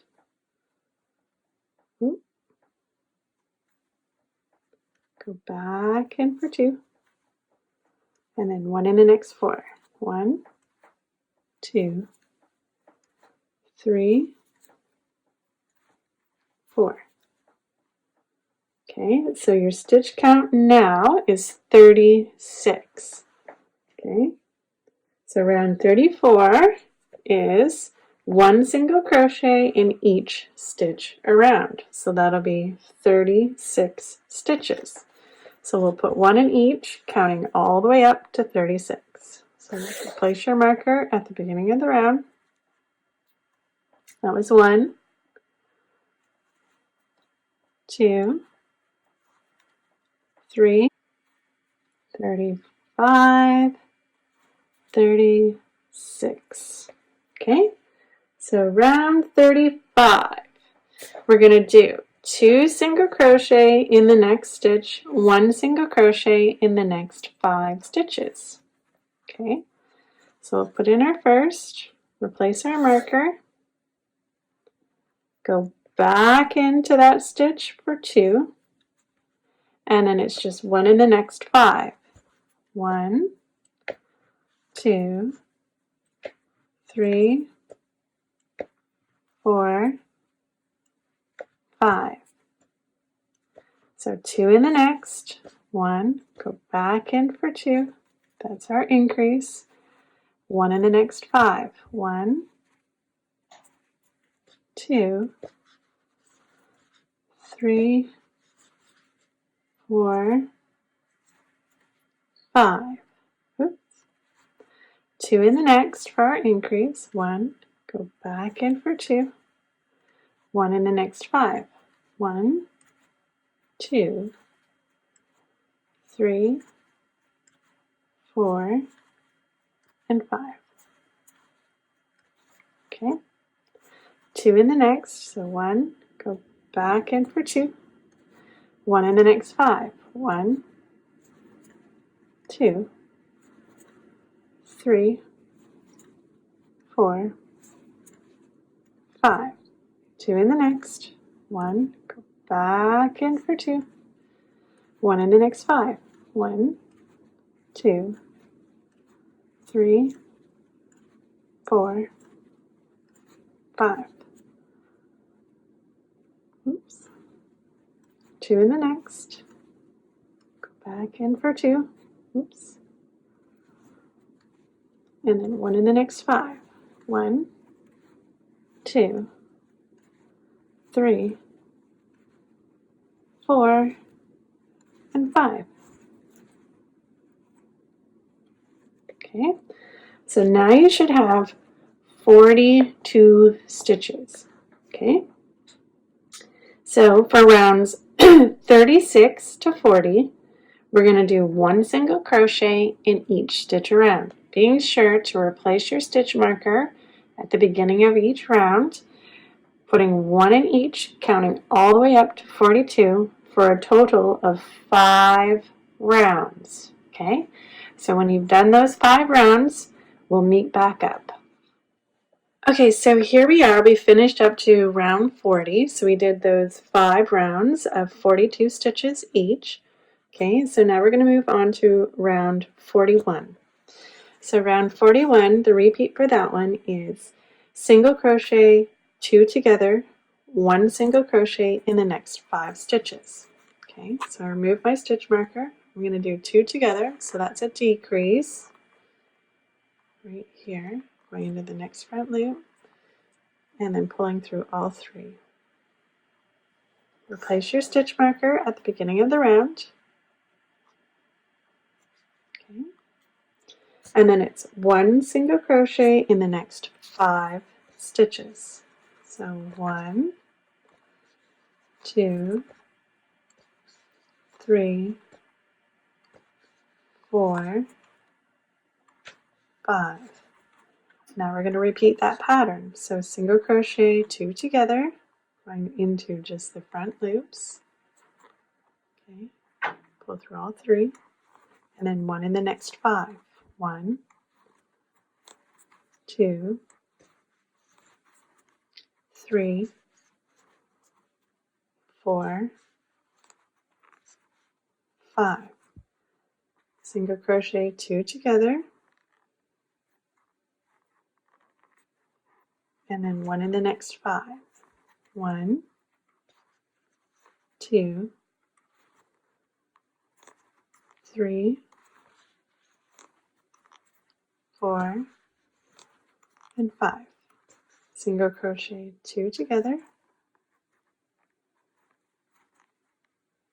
and then 1 in the next 5. 1, 2, 3, 4, and 5. Okay, single crochet 2 together, and then 1 in the next 5. 1, 2, 3, 4, 5. Single crochet 2 together, 1 in the next 5. 1, 2, 3, 4, and 5. Okay, so your stitch count at the end of this round now is going to be 36. So double count that, make sure you have 36. So now rounds 42 all the way to 47 is just 1 single crochet in each stitch around, being sure to replace the stitch marker at the beginning of each round, putting 1 in each, counting all the way up to 36 for a total of 6 rounds. Okay, now at the end of round 47, just a few stitches before you get to completing it is where I'll meet back up with you, because that's where we're going to start adding in the color for the tail. Exciting! Okay, so do those 6 rounds, okay, of the 36 stitches around, replacing your stitch marker, and meet back up with me. Okay, so here we are. I've done almost completed up to round 47. I've left the last few stitches here just to be done to show you what I do here when I'm starting a new color. So we're going to be starting the tail color, so whatever you've chosen for that, and I use the Bernat Sparkle, the Satin Sparkle in the Coral. So I'm going to take here my kind of beginning tail. I'm just going to lay it over top like this, okay? And I'm just going to continue to work the rest of this round, but I'm going to do it so that this coral lays on top of my hook there. And I'm going to grab my yarn and make a stitch. I'm just going to pull that out. Okay.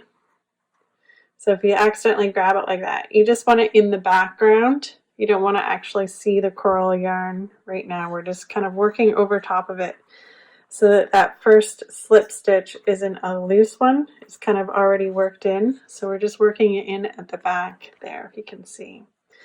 Okay, so that completes round 47 for me. Okay, so I did my 6 rounds of the 36 stitches. Okay, so now is where we're going to do the color change. Okay, so this here, we're going to leave a little bit of a tail for that skin color. I'm going to fasten it off. Okay, and we'll weave that in the next couple rounds there, but for now I'm just going to let that dangle. Okay, so to make a jogless join, so normally when you're doing color changes on continuous rounds, it's kind of hard to get them to line up to be even with one another. So we want what's called a jogless join. So the next 2 rounds are going to be slightly different than what we're used to. So we're just going to go nice and slow here. So So round 48, what we're going to do is we're going to slip stitch into the first stitch here. So where our stitch marker is, we're going to slip stitch into there. But when completing the slip stitch is when we're going to pull through that new color. Okay, so I'm going to remove my stitch marker for now. I'm going to go in like I'm going to do a slip stitch right here. Okay, but I'm going to grab up that new color. Okay, I'm just going to pull that right on through. Okay, so now what we've done with the slip stitch is we've kind of brought it down to kind of bring those together, because otherwise it would be a little bit of a higher height. Okay, so now what we're going to do is we're going to chain one. So this chain one right here is actually going to be our first stitch of the round. So that in the chain one is where we place our stitch marker, because that's our first stitch of the round. Okay, so now what we're going to do is we're going to slip stitch all the way around, okay, using our new color, but we're going to do it into the back loops. All right, we're going to do it loose. So this here stitch we've already worked into, so we're going to go on over to that next stitch, and I'm going into the back loop only. Okay, I'm going to pull up. I'm going to pull up and leave slack so that my slip stitches are loose. I don't want them to be tight. I don't want them to be pulling the work in, and I also want to leave room so when I work my next round in my single crochets, they're not too tight to get into. Okay, so just going into the back loop of the next stitch, I'm going to pull up nice and loose. I'm going to leave it loose like that, or another slip stitch. Okay, so that's now 3. We need to go all the way around, so we have 36. Okay, nice and loose. So there's 4, 34, 35, 36. Okay, so here, when you get to the end, this round, just be extra special careful to give it a double count, because this little thing right here, where we slip stitch into the beginning and then pulled out and then chained one, you do not want to put a stitch in there. You're going to leave that. So don't work into that one. Work into the one just before it, but leave this original slip stitch here. Don't work into that, okay? So make sure that you have 36. All right, so now for round 49, I'm going to take out my stitch marker. Okay, I'm going to not go into this one, so this one's going to be left right here. I'm going to go into the back loops only again here of these slip stitches that I just made. So this is actually a chain one. Remember that we did a chain one there? So I'm going to go into the back loop and do a single crochet. So that's going to be 1, and I'm going to do that all the way around for 36. Just going into the back loop, so you can see that. Just going to that back loop and doing a single crochet now. So there's 2, just going into the back loop, 3, okay, 4, 35, and 36. Okay, so now we have our color change done, and we're moving on to round 50. So in round 50, we're going to do 2 single crochet in the next, and then 1 single crochet in the next 5 stitches. Okay, so we're going to go do our first stitch, replace our marker, go back in for a second, and then 1 in the next 5. So 1, 2, 3, 4, and 5. And then we're going to do another increase. We're going to repeat that pattern. So increase, there's 1, go back in for 2, and then 1 in the next 5. 1, 2, 3, 4, 5. And then increase, so 2 in the next, 1, go back in for 2, and then 1 in the next 5. 1, 2, 3, 4, and 5. 2 in the next, so 1, go back in for 2, 1 in the next 5. 1,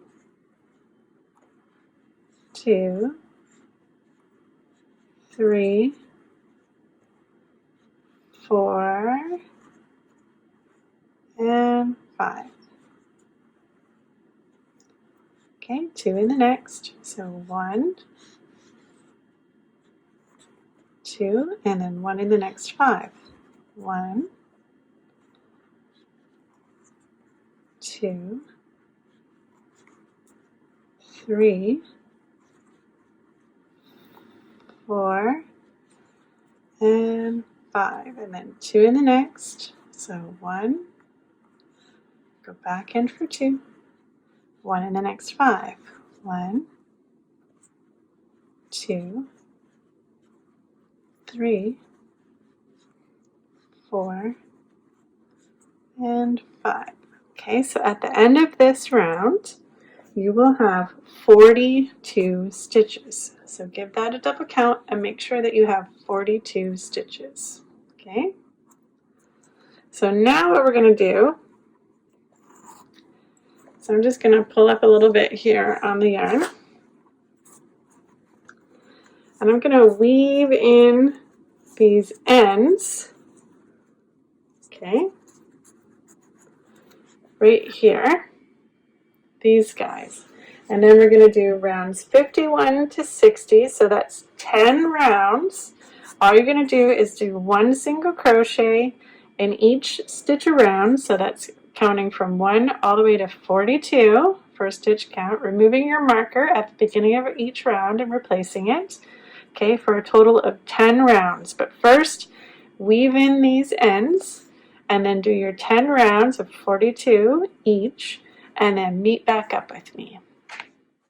Okay, so here I am. I've done up to round 60, okay, and I've done the 10 rounds of 42, okay, and then I've added some more stuffing here to the doll.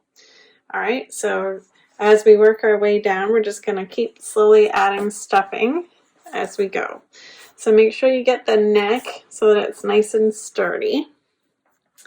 And then we're going to move on to round let's see here, we are on round 61. I'm going to move that closer so I can see it. Okay, so round 61, we're going to start to decrease again now. So we're going to do a single crochet, 2 together, and then 1 single crochet in the next 5 stitches. So just as we did before, we're only going into the front loops for our decreases. Okay, going into the next front loop and grabbing our yarn, and then pulling through all 3. And then we're just going to replace our stitch marker there at the beginning of the round. Okay. And then it's 1 single crochet in the next 5 stitches. So 1, 2, 3, 4, and 5. A little fuzz there. And then single crochet, 2 together, 1 single crochet in the next 5. 1, 2, 3, 4, 5. Single crochet, 2 together, 1 single crochet in the next 5. 1, 2, 3, 4, and 5. Single crochet 2 together. 1 single crochet in the next 5. 1, 2, 3, 4, 5. Single crochet 2 together, and then 1 in the next 5. 1,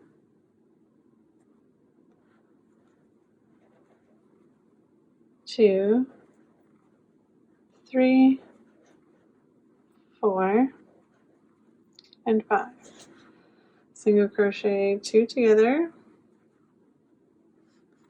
and then 1 in the next 5. 1,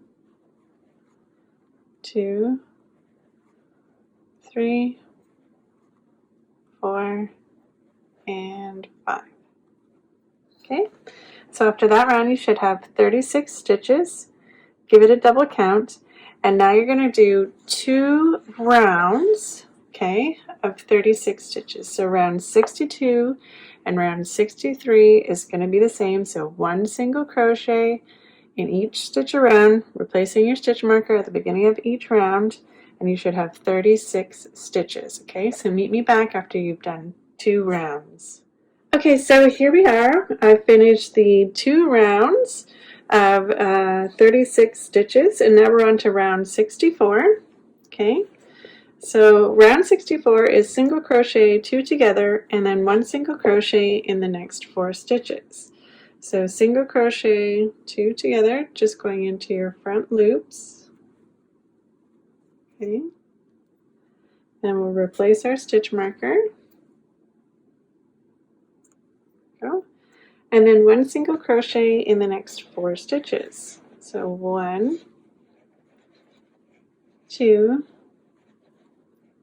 3, 4, and then we'll repeat that pattern. So single crochet 2 together.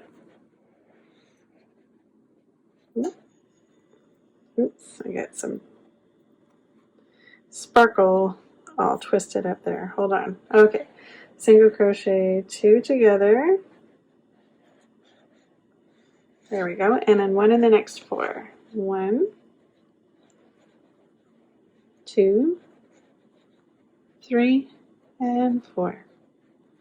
Single crochet 2 together, and then 1 in the next 4. So 1, 2, 3, 4. Single crochet 2 together, and then 1 in the next 4. 1, 2, 3, and 4. Single crochet 2 together, and then 1 in the next 4. 1, 2, 3, 4. Single crochet 2 together,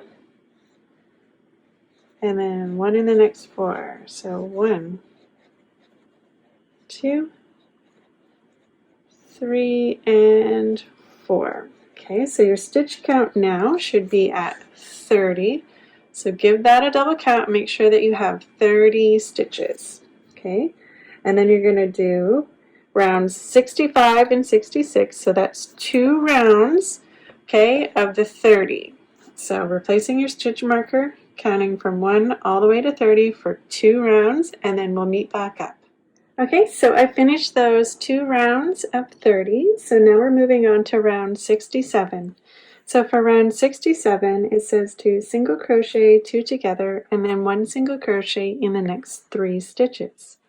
So we're going to do our 2 together, just going into the front loops as usual. Placing your stitch marker at the beginning of the round, and then 1 single crochet in the next 3. So 1, 2, 3. Single crochet 2 together, 1 single crochet in the next 3. 1, 2, 3. Single crochet 2 together, 1 in the next 3. 1, 2, and 3. Single crochet 2 together, and then 1 in the next 3. 1, 2, 3. Single crochet 2 together, and then 1 in the next 3. 1,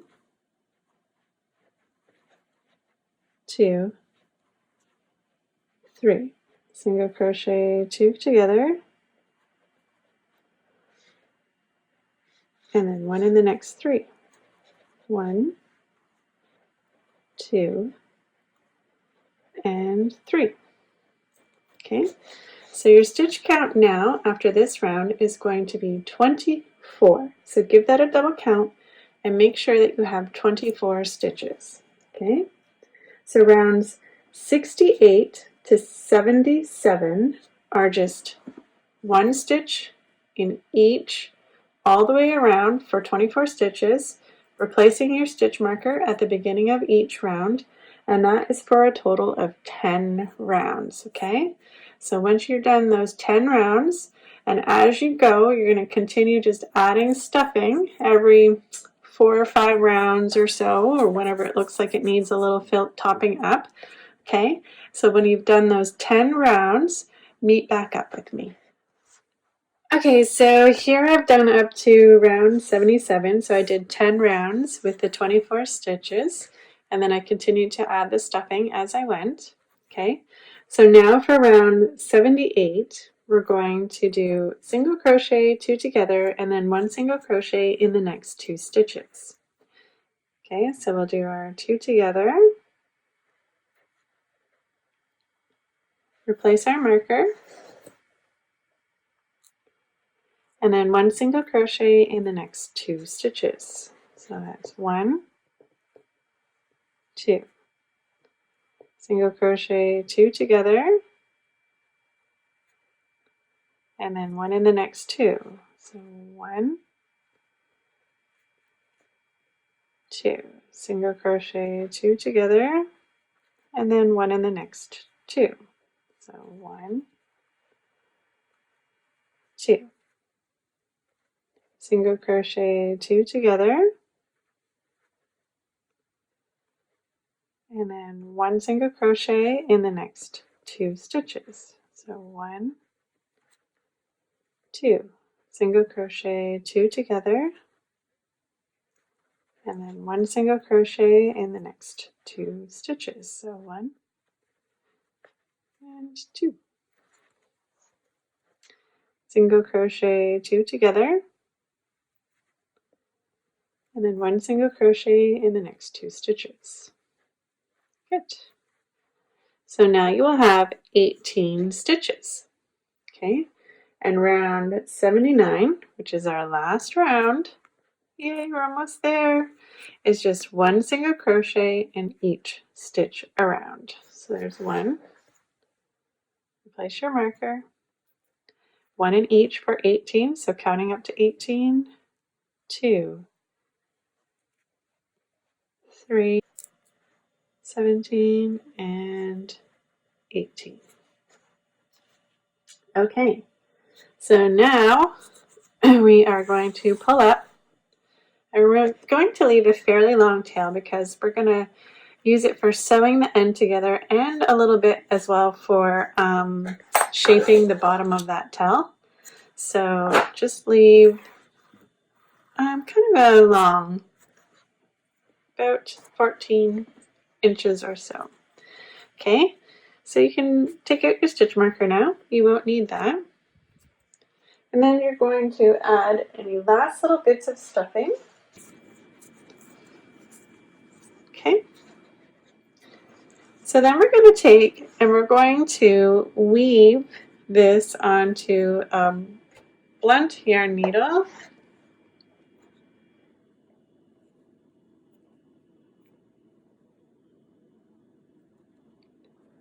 we go. Let me get that out of the way so we can see. Good. Okay, so now here we want to take and we want to weave this tail over to one side.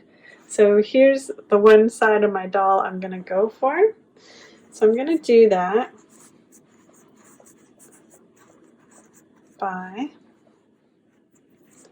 just taking and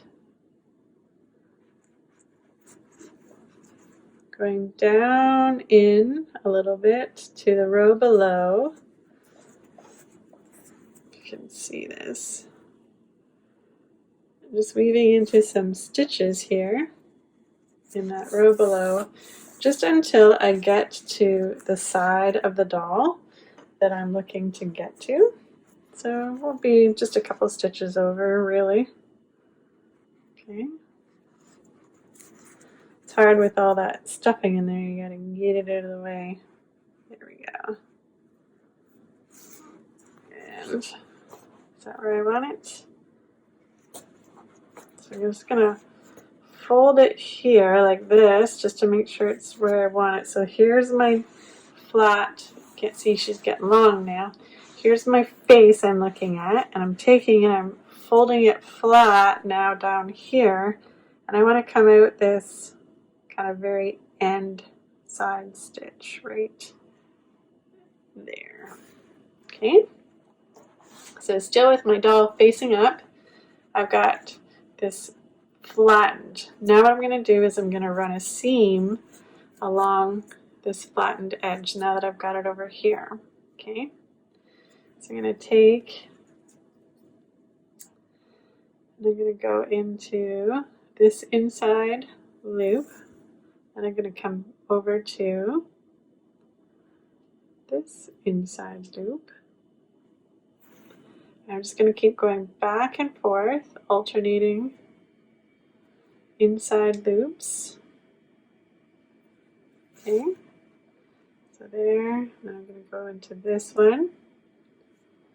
I'm just basically running a seam here along the bottom of this tail. So once you get to the end, I'm almost there. Just running it through these last two loops. It's tight over at the end. Okay. Now what I'm going to do is I'm going to add a little shaping to the end of this tail. Okay. So I'm going to squish down my, because I had to squish it all up there to sew it and to work that seam in. So I'm going to squish down on my stuffing. Okay.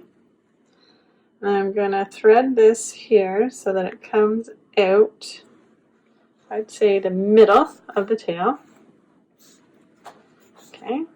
So aligning up with its nose coming straight down the middle, so about the middle of the tail.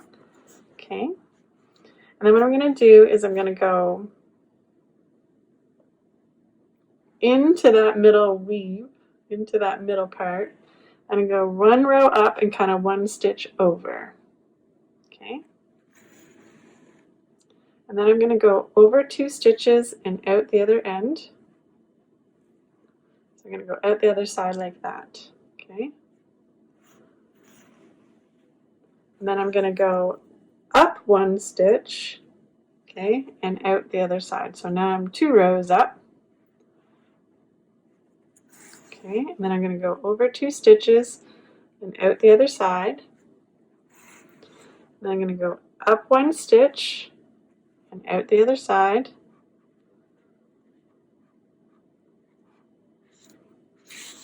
Okay, and as you can see, when we start to pull that in, it's kind of creating a bit of a swoop up there. So now what I want is I want it to be in about the middle here. So I'm going to go up 1 row, out the other side, and I'm in the middle now of the tail. Okay, and then I'm going to work my way back down. So I'm going to go down 1 stitch and out the other side. If I can get it, there we go. Pulling, And I'm going to go down a row and out the other side, pulling, go down a row, out the other side, give it a pull. Okay, and I should be out here at the bottom now. So as you can see, it just kind of added that little contour. We'll work our fluffing down in there. So now we've got a little contour for the bottom of the tail. So weave in that end and then meet me back and we'll make the bottom fin for her. Alright, so here we are. We're going to begin making the bottom fin for the mermaid doll. And the bottom fin is worked in rows. So the chain 1 at the beginning of each row does not count as a stitch. The first stitch of each row will be worked into the bottom of that chain 1.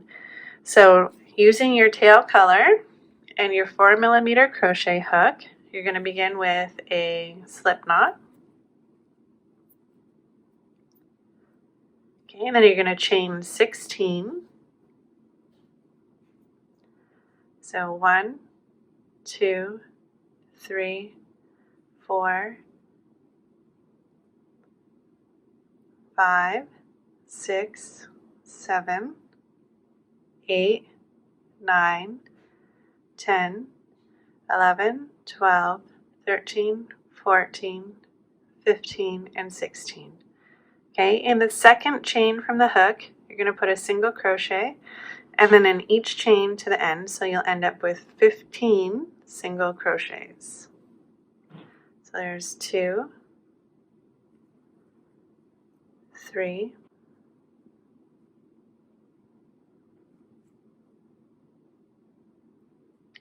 14, and 15. Then I'm going to chain 1 and turn my work. Okay? So with the exception of that first row, all the rest of the rows will be worked into the back loops only. So here we've got our 2 loops. We're only going to be going into those back loops, okay? We're not going to be going under both, just catching that back loop and doing single crochets that way. So that was row 1. Row 2 is we're going to back loop into the next 15. So 1, 2, 3, 14, and 15, this last little guy that sometimes likes to get curled over, 15. So I'm going to chain 1 and I'm going to turn my work. Row 3, we're going to single crochet into the back loops into the next 13 stitches, okay? So 1, 2, 3, 11, 12, and 13. Chain 1 and turn. I'm going to work my way back down those 13, okay, for the next row. So I'm going back down, so there's 2, 3, 4, 12, and 13 into that last guy right there. And then we're going to chain 1 and turn. Now we're going to single crochet into the back loops only into the next 11. 1, 2, 3, 4, 5, 6, 7, 8, 9, 10, 11. I'm going to chain 1 and turn and work back down in the back loops only of those 11. So 2, 3, 4, 5, 6, 7, 8, 9, 10, and 11. Chain 1 and turn. Now I'm going to single crochet into the back loops of the next 9. 1, 2, 3, 4, 5,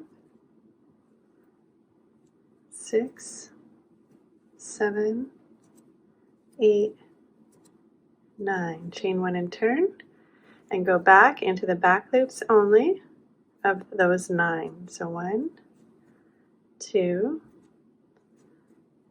3, 4, 5, 6, 7, 8, and 9. Chain 1 and turn. And then I'm going to work into the back loops only, going into the next 7. 1, 2,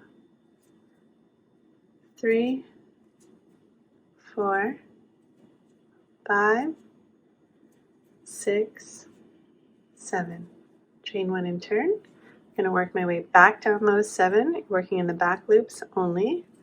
So there's 2, 3, 4, 5, 6, and 7. Chain 1 and turn.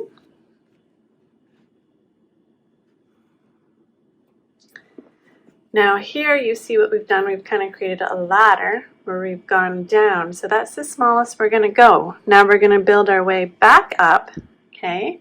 So that this is kind of like the middle, and then we're going to keep building it now.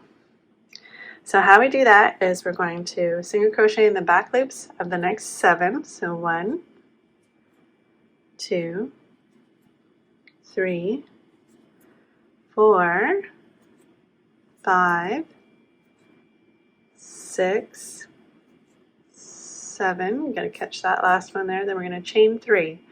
1, 2, 3. I'm going to turn.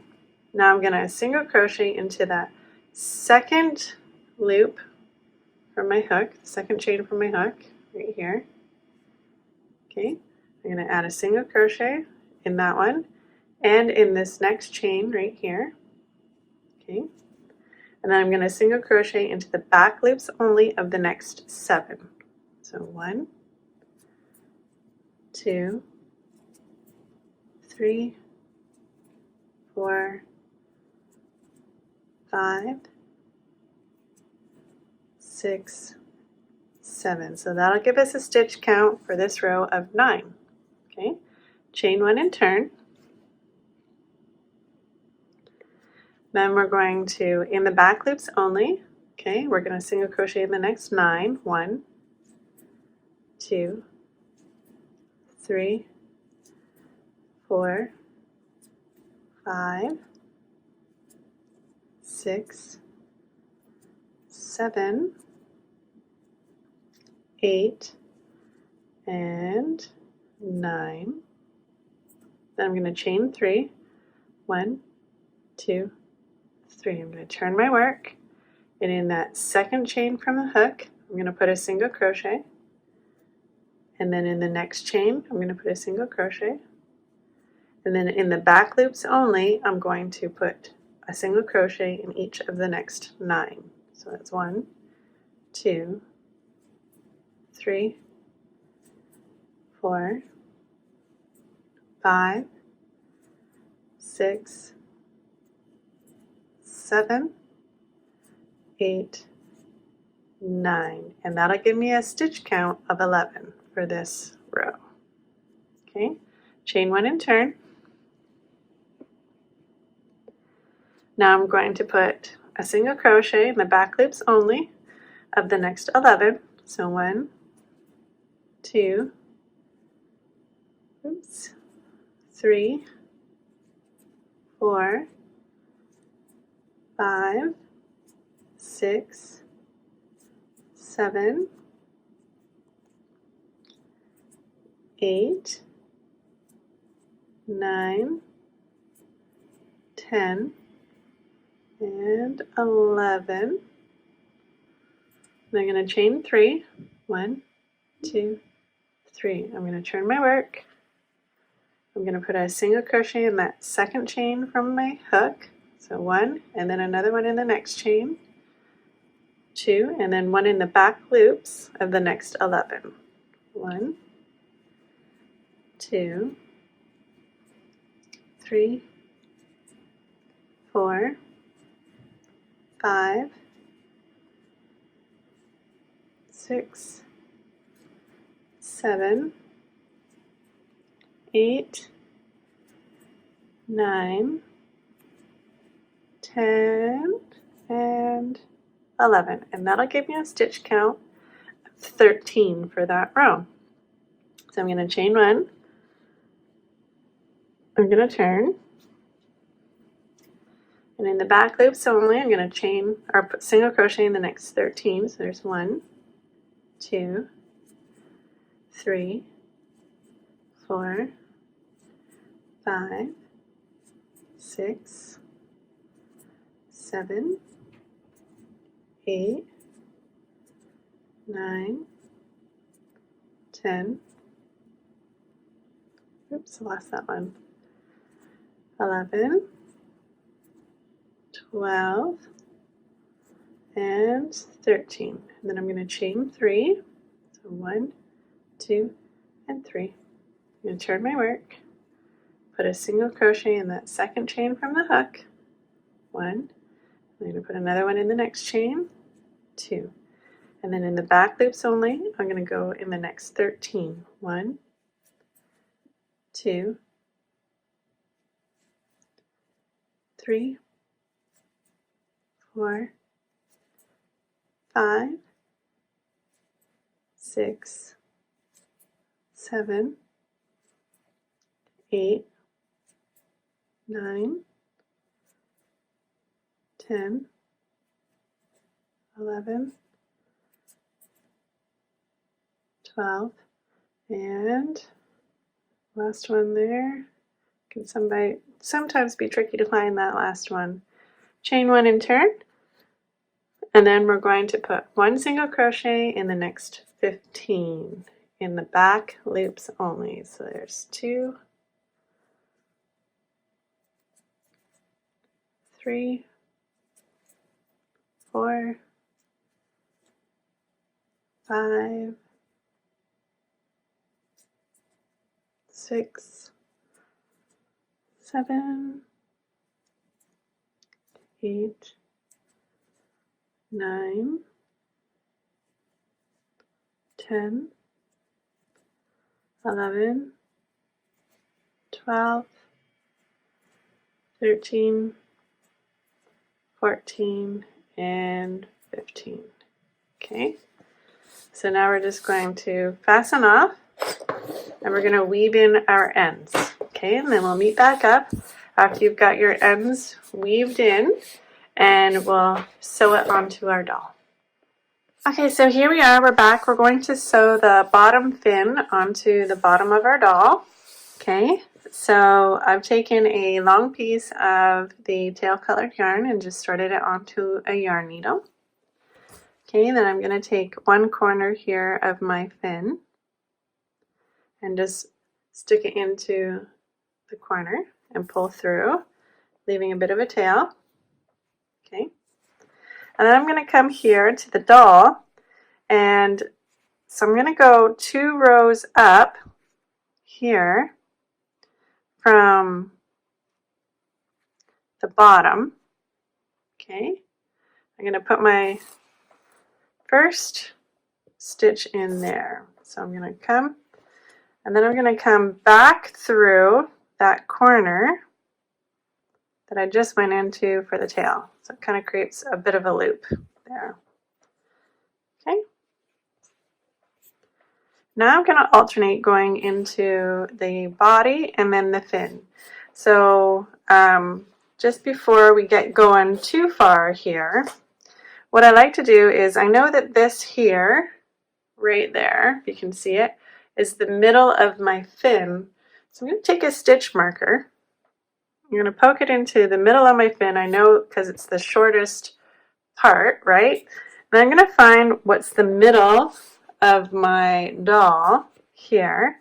So it's like right about there. And I'm going to pin that. So I know that when I get around, I want those 2 points to be kind of connected. So I'm going to have to maybe grab up a couple of, kind of scoosh them together like this, maybe around the corner or however you want to do it, okay, to get to there, to that point. So I'll show you what I mean.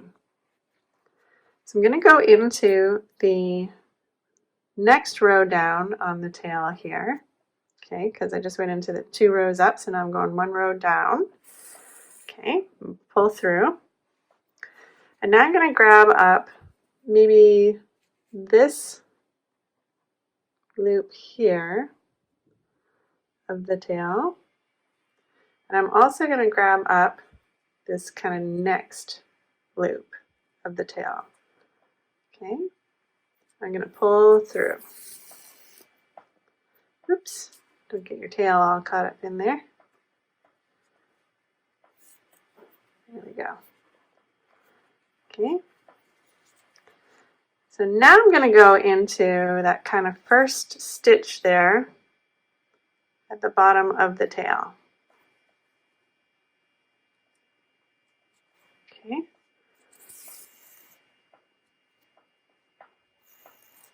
There we go. And now I'm going to grab up this next loop here on the tail, if I can get it. There. Okay. Then I'm going to go in and I'm going to grab this next loop here on the bottom of the doll. Okay, I'm just going to keep alternating back and forth, grabbing a loop on the fin and then a loop on the doll. Okay, and then when I get to, so I'm going to grab a loop on my doll here. When I get to the middle, hopefully those will have matched up. So I'm going to keep an eye on that to see if I need to maybe combine some stitches there for the doll. So like this one here, I'm going to go into, see this loop here of the fin, and I'm also going to grab up this next loop on the fin. So I'm going to basically combine those into one. So it kind of has like a fan look. It'll bring those together. There. Okay. Then I'm going to go into a stitch on the doll. Okay.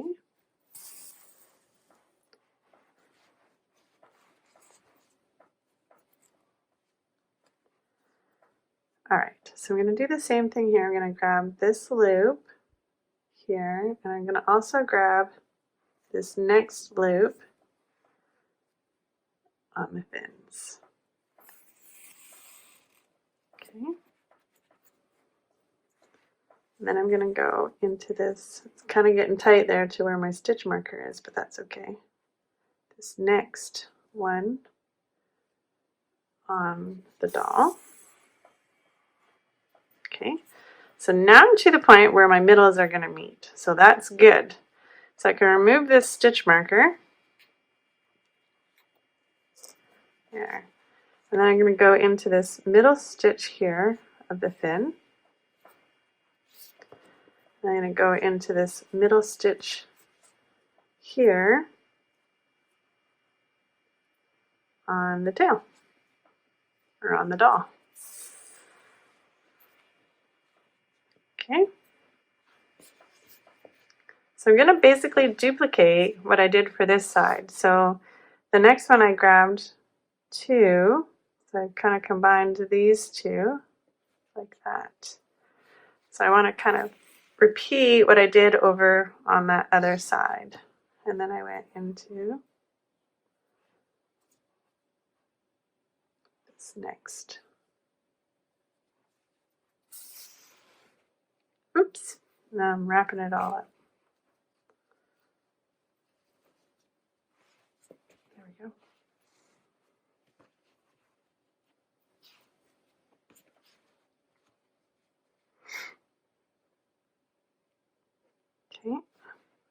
And then I believed I grabbed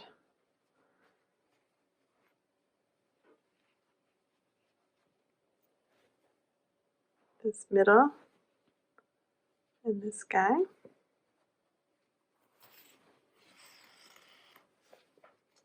Go.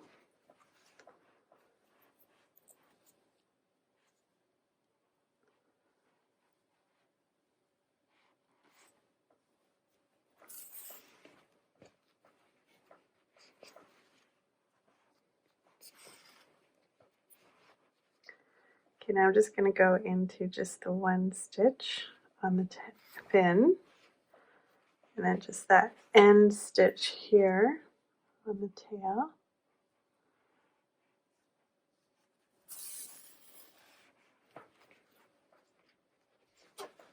Okay, I'm going to go into this one and this one here on the fin. Then we're going to go into that first row up the tail.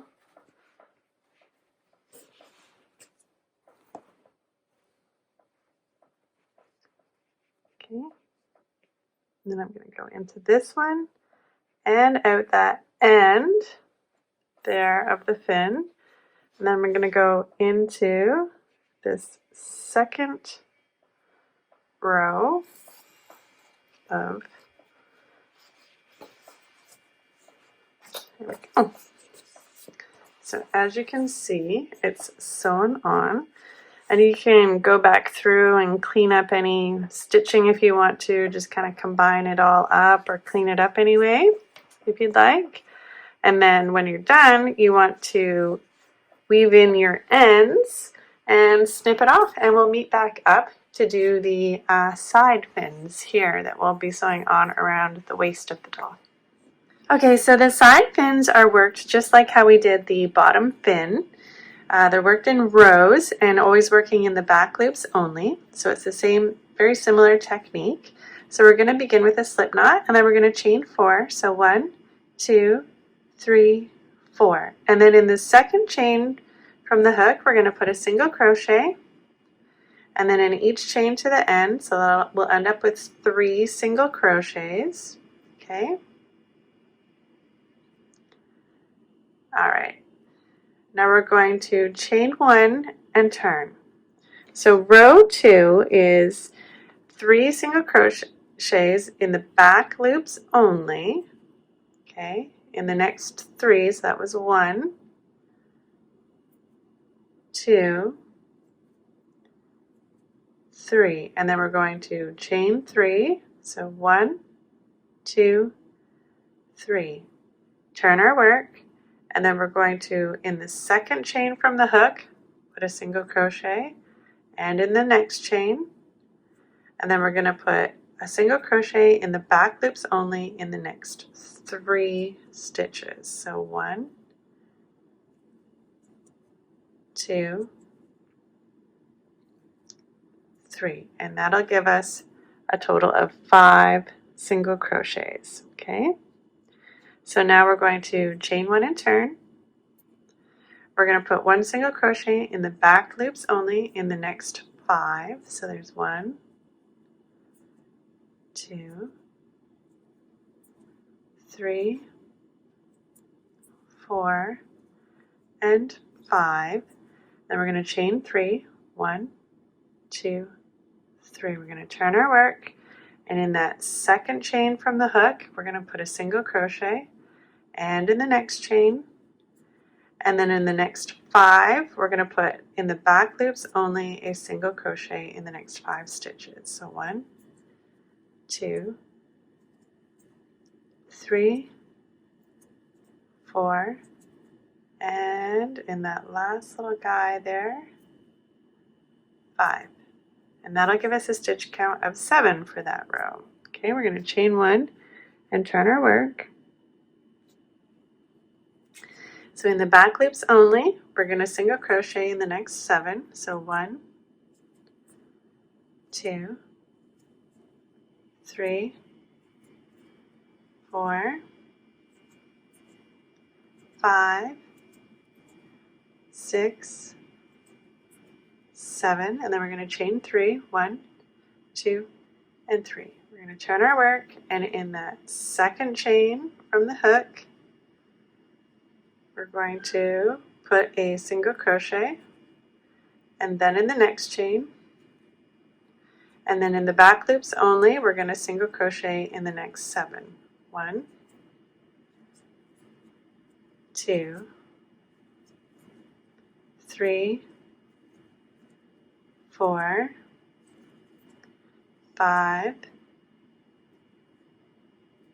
6, and this last little guy for 7.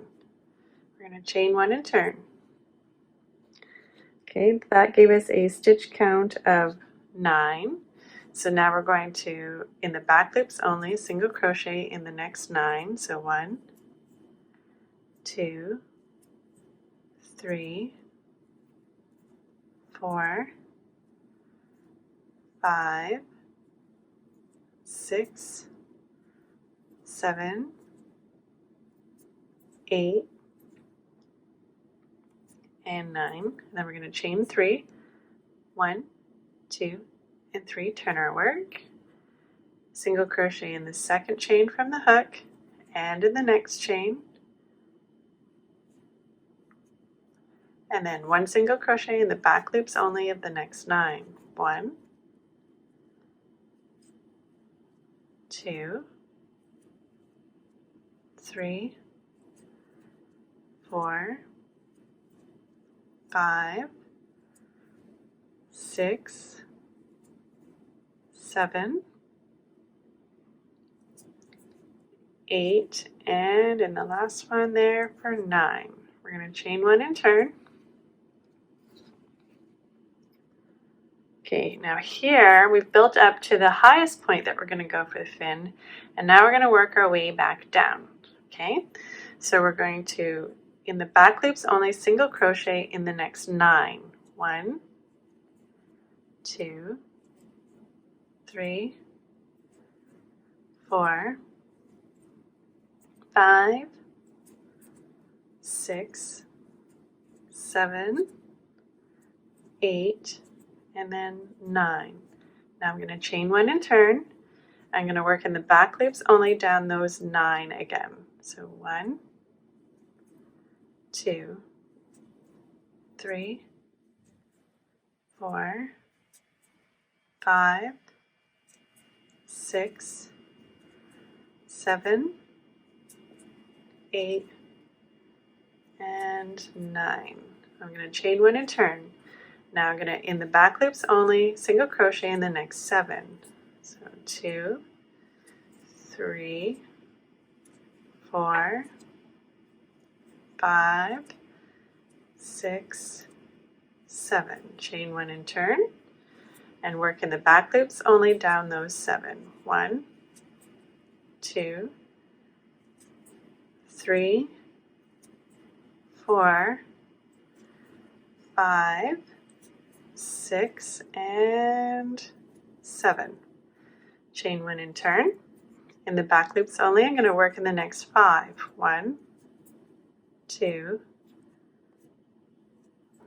3, 4, and 5. I'm going to chain 1 and turn, and then work down those 5. So 1, 2, 3, 4, and 5. Chain 1 and turn. Back loops only, going to go in the next 3. 1, 2, 3. Chain 1, turn. In the back loops only, single crochet in the next 3. 1, 2, and 3. Chain 1. Now, do not turn. Here, okay, we are going to put single crochet stitches along this top spaces from rows 1 to 17 that we just did, okay? And we want to end up with a total of 18 single crochets along this top straight edge. Okay, so we've already done our chain one. We're going to go right into the space right here at the top of where we just worked. So right there. So that's going to be 1. Then we're going to go into this next space right here for 2. Then we're going to go into this next space right here for 3. And then the next space for 4. And the next space for 5. The next space here for 6. The next space right here for 7. 8. 9. 10. 11. 12. 13. 14. 15. 16. 17. Oopsie. 17. And when we pull out here, we see this last little space right there at the end for 18. Okay, so that's our side fin. Now we're going to leave a long tail, so I would say at least 20 inches, okay, and then we'll fasten it off. Here we go. So now all you need to do is weave in this starting tail here, leave this long tail, that's going to be for sewing it onto the body, and I need you to make 1 more of these, so we'll need 2, okay? So meet me back when you've got 1 more made and you've got your little starting tails weaved in, okay? We'll sew them onto the doll. Okay, so I'm back. I've made 2 of my side fins and I've weaved in the ends, and now I'm ready to sew it onto the doll. So what I've done here is I have kind of located what I think about the middle of the doll, the 2 stitches in the middle, okay? And I've just marked the 1. So remember when we did the top row here, we ended off with a total of 18 single crochets. And if you remember here on the waist of the doll, when we did around here, it was 36 stitches. So 18 plus 18 will equal your 36 stitches. So I've just divided this into half. So I've pinned it here just to mark it. So this is where I think is the beginning, because I want my 2 to meet up just like that when I sew them on the front of the doll. So I've located what I thought was the 2, just pinned the one side and then counted over 18 stitches to the back of the doll and pinned here. So I'm going to begin on this stitch here at the back, okay? So I'm actually going to go into that. Remember how we left that front loop of the skin colored when we changed our colors? So I'm going to use that to sew on the fin. So this is going to be my first stitch, okay? And then I'm going to go into that first stitch there of the side fin, okay? And then I'm just going to alternate back and forth, going from one stitch to the next. So I'm going to go into the doll stitch here next, okay, on that front loop of the skin color. And then I'm going to grab up that second stitch here on the fin. I'm going to continue to do that all the way around until I've got it sewn on, and I should match up with my 18 and 18. I should use up total my 36 stitches around for the doll. Okay, so that's all I do for sewing on the side fins, is I just use these stitches exactly to sew it on. Okay, so I go in 1 from the doll, 1 from the fin, and alternating. So I'm going from in to out, if you notice that. So I'm always wrapping the same way with my yarn. Okay, so I'm going to go into the next stitch here. So this will be 3, and I like to count as I go, but you don't really have to. Okay, and then every once in a while just give it a pull and it'll tighten it up for you, okay?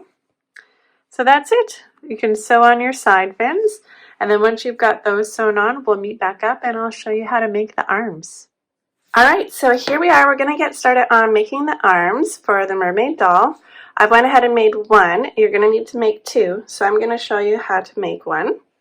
And then you can go ahead and make the other. So you'll need your skin colored yarn, your 4mm crochet hook, and your stitch marker. And then at the end you'll need scissors, your yarn needle, and something to help add the stuffing to the arm, and I'll show you what trick I use to add the stuffing when the arms get so teeny tiny. Okay, so let's begin.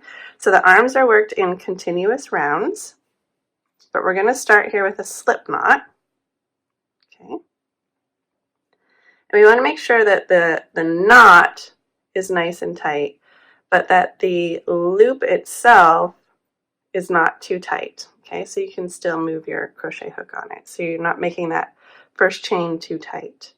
So we're going to do chain 4. So that was 1, 2, 3, and 4. Okay, and then in the second chain from the hook, we're going to put 2 single crochet. So there's 1. I'm going to go back in for 2. And then in the next chain, I'm going to do 1 single crochet. Okay, and in this last chain, it calls to put 4 single crochet. But just before we do, I want you to take a look at how the chains are set up. So you'll see here that there's a kind of a front loop here that we're going to be working in right there. Okay, so I'm going to put 2 in there. I'm going to work around to the other side, and on this other side, you can see how there's like a kind of a separated loop. I'm going to make sure to work into that when I put the other 2. So 4 in total for this end one. But I'm going to kind of be separating them into their loops. Okay? So we'll do 2 on this side. So 1, I'm going to go back in for 2. Okay, now I'm coming around to that other side, and right here is where I'm going to make sure to go through that loop. Okay, and I'm going to throw this tail just right on over my hook so that I can work it into my work as I go. So there's 1, and I'm going to go back into that same spot for 2. Okay, so then in this next chain right here, I'm just going to put 1 single crochet.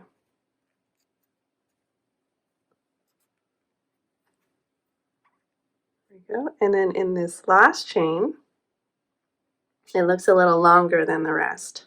I'm going to put 2 single crochet in the last chain. So 1, 2. Then I'm going to take and snip off that tail, so that's not in our way anymore. Okay.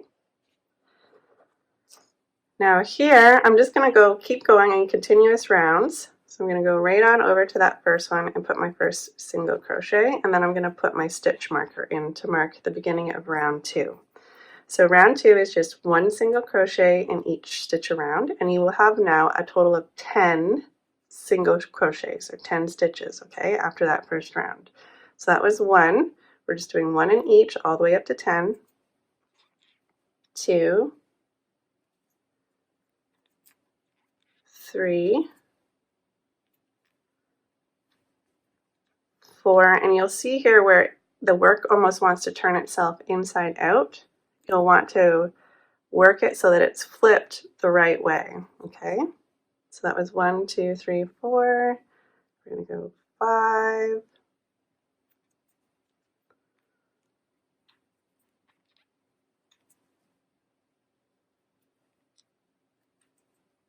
6. 7.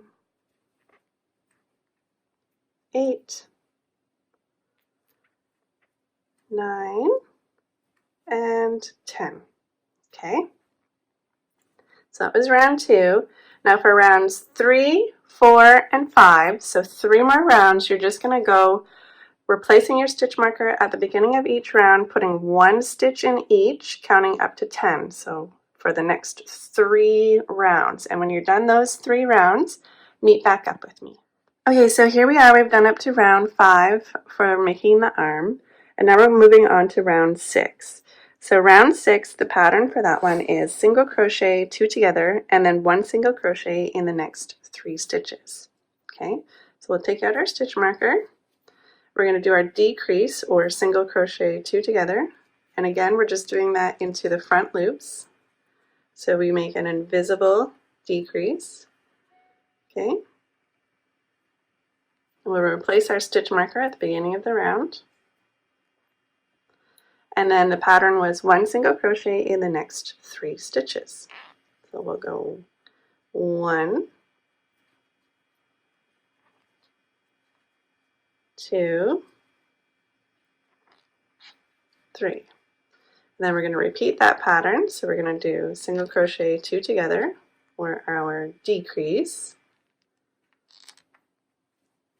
And then 1 single crochet in the next 3 stitches. So 1,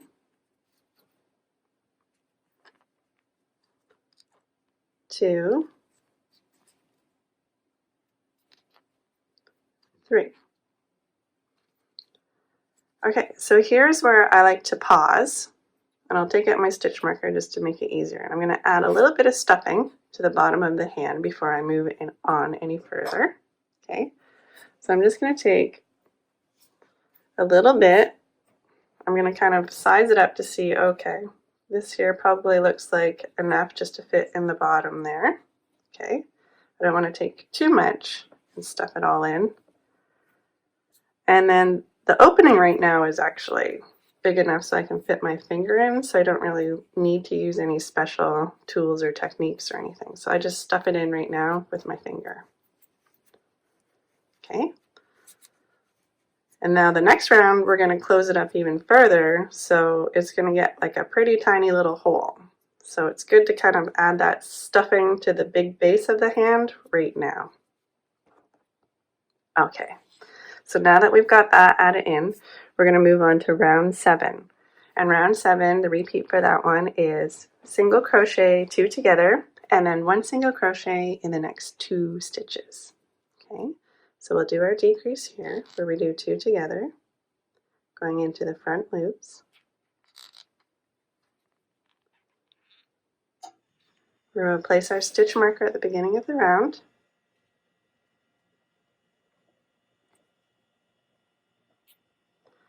And then 1 single crochet in the next 2 stitches. Okay. So 1 and 2.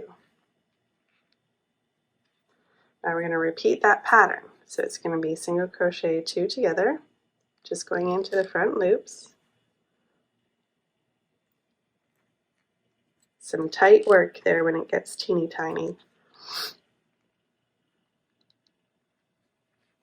Okay, and then 1 single crochet in the next 2 stitches.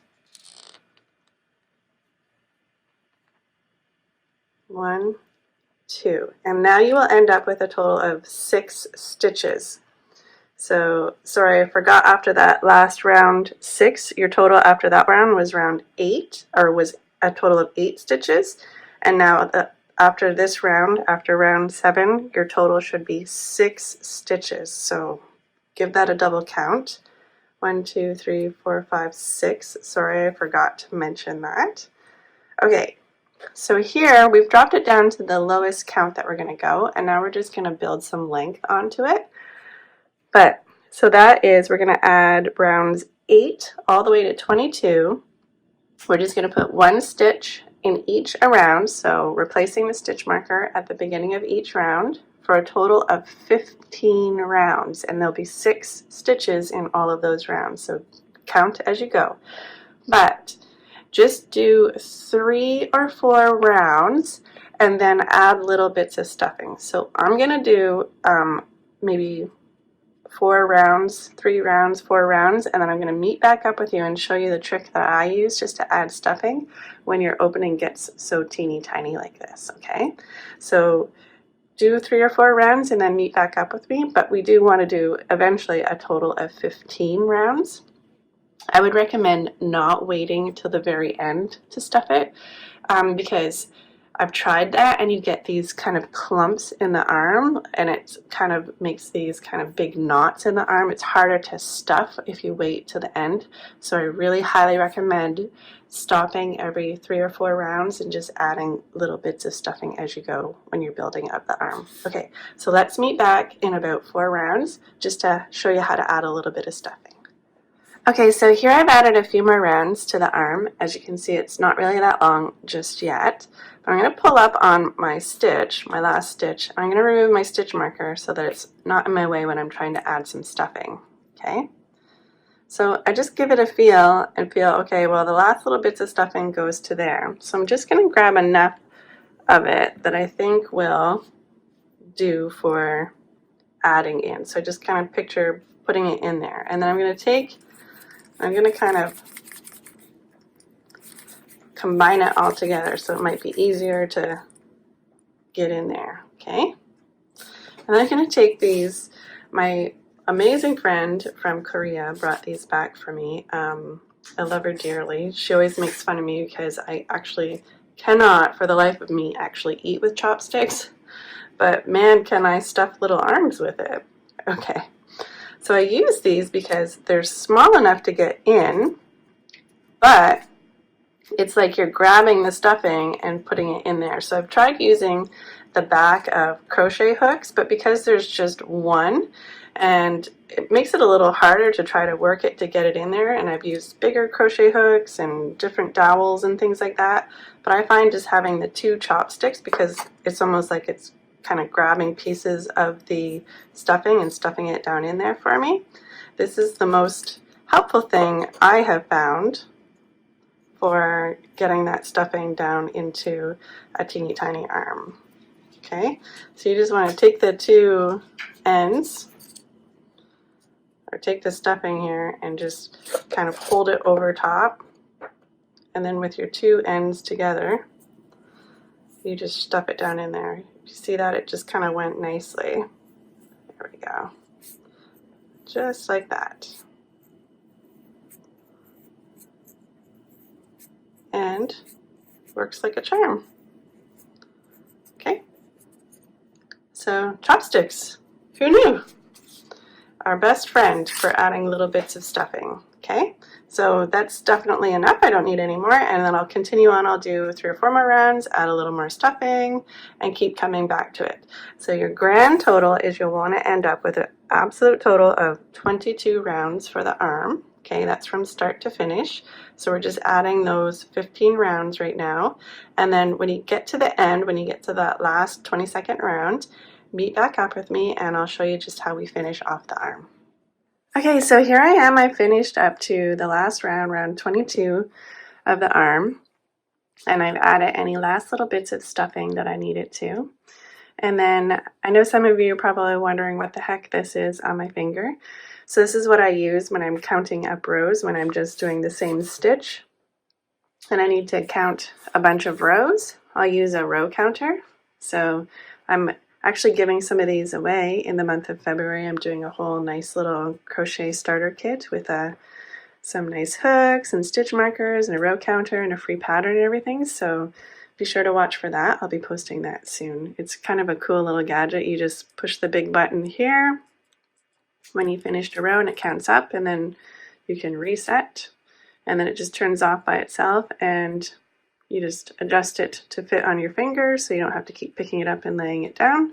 It's a handy little device. I actually use mine all the time, and one of those cool little things that you just kind of pick up. So yeah, I'll be giving one of those away soon, so watch for it there. So I've snipped off my end here for the arm. Okay, and I've threaded it onto a blunt yarn needle. And now what I'm going to do here is I'm going to go into the front loops of all the stitches around. So there'll be 6 stitches in total. Okay, so I'm just going to go under that front loop and bring my yarn up through, and I'm going to count as I go so I make sure that I catch all of the stitches. So that was 1. I'm going to do the next one, 2, over to the next one for 3, over to the next one for 4. The next one here is 5. And our last one here for 6. And I'm just going into those front loops. Now I've kind of twisted it around all of those. All you do now is you just give it a pull and watch. Oh, it closes it right up. Pretty cool, right? So tighten that up, and now you kind of have like what's maybe a little bit pointy. So you want that to be kind of laying flat. So what I'm going to do is I'm going to take my yarn here, and I'm going to weave in my end 1 row below. Okay, so it's going to draw that little bump down. Okay, so I'm going to weave it through a few stitches on this row, like so. And then when I've got to where I like it, I'm just going to insert it close to where I've just finished off there. And I'm going to come out just any stitch down below. Doesn't matter. Okay. So I will find my end. There we go. So this now is laying nice and flat. And we've weaved in our ends. So all you do is you snip that off, and your arm is all closed up and ready to go. So now you've done one, so do the other arm, and when you're ready, you've got the second arm done, meet back up with me and we will attach them onto the doll. Okay, so here we are, we're ready to attach the arms onto the mermaid doll, and you'll need your sturdy crochet thread or your fishing line or whatever you're using to attach the arms on, something that's thick and sturdy. I like to use Aunt Lydia's crochet 10 or classic 10 crochet thread or something like that. It's a good one. And you'll need your blunt yarn needle. I'm using my 5-inch one, but you don't need it for this doll. You can use a short one. It's totally fine. And I've doubled it over, and I've got doubled about 25 inches or so. Okay. So what I'm going to do is I just lay my arms down beside my doll, and I've marked where I think my arms should go. Okay. So for me, I've done it 1, 2, 3, 4, and then put my needle in, and then made sure that they're on the same row. Okay, and then I always like to take and kind of turn my doll upside down, and I can see I'm looking to get it kind of in the center of the side of the head. So when I turn and look like this, I can see that that's about the center. So that's how I line those up. Okay, so now that we've got them lined up and we've got our arms ready to go, I'm going to pick up one of the arms. I'm sorry, I can't fit the full length of the doll on here anymore. She's too tall for my camera the way it's set up right now, but this will do. So I'm going to insert my needle, making sure that the flat part here of my hand is what I'm looking at, okay? I'm going to insert that needle on the second row down, going into stitches or into the spaces so I'm not catching threads or anything, okay?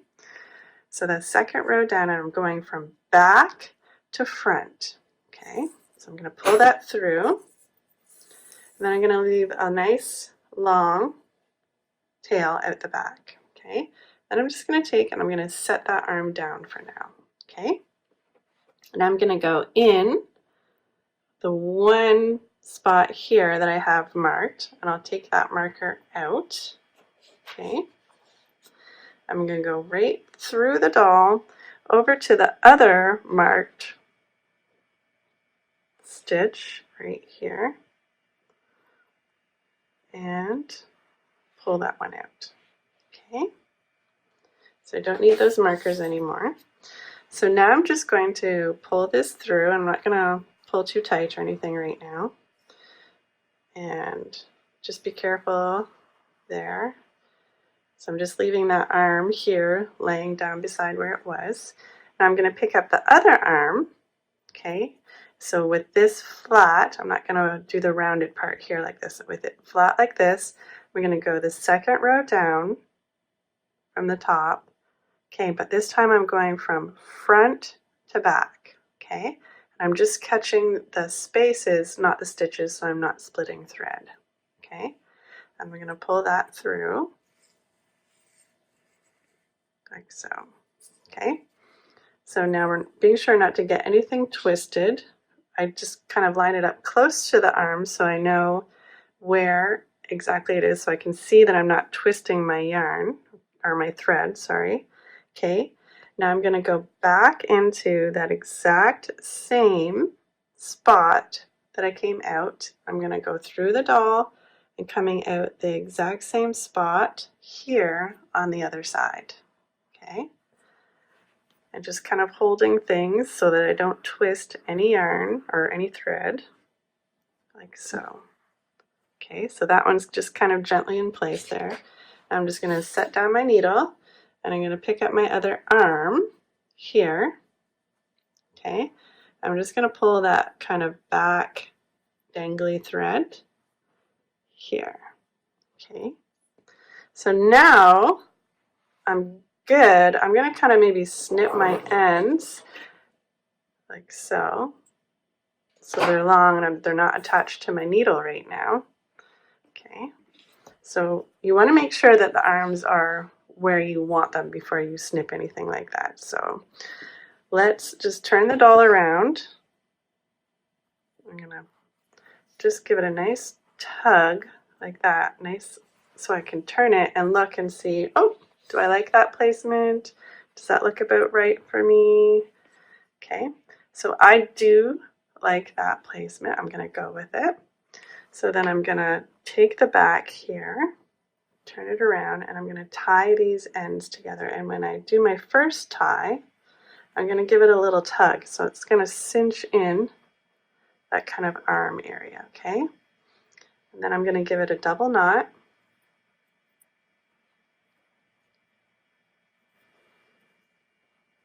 You can try to get it nice and tight so it's kind of under the arm.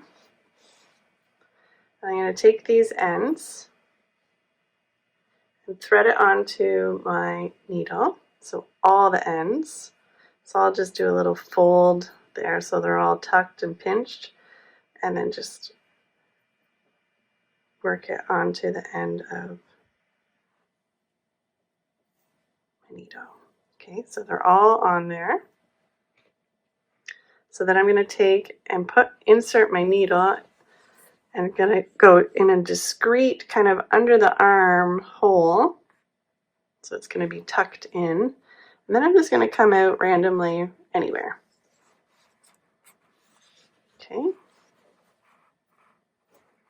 And I'm just going to pull that out, and then I'll snip that off. There we go. So voila, we have attached the arms, and they're movable. Okay, so that's it for attaching the arms. Now, grab up the yarn, or the tail colored yarn, the pink, and meet back up with me, and we'll make her a top so she gets dressed. Okay, so here we're back. We're going to start making the top for the mermaid doll. So the mermaid top is worked in rows, much like how you did the fins, so the bottom fin and the side fin, same technique. So we're working in rows. There's going to be a chain 1 at the beginning of each row. That chain 1 does not count as a stitch, so you always put your first stitch at the bottom of that chain 1. Okay, so we're using our pink, and still we're using our 4mm crochet hook, so the same as throughout. Okay, we're going to start with a slip stitch.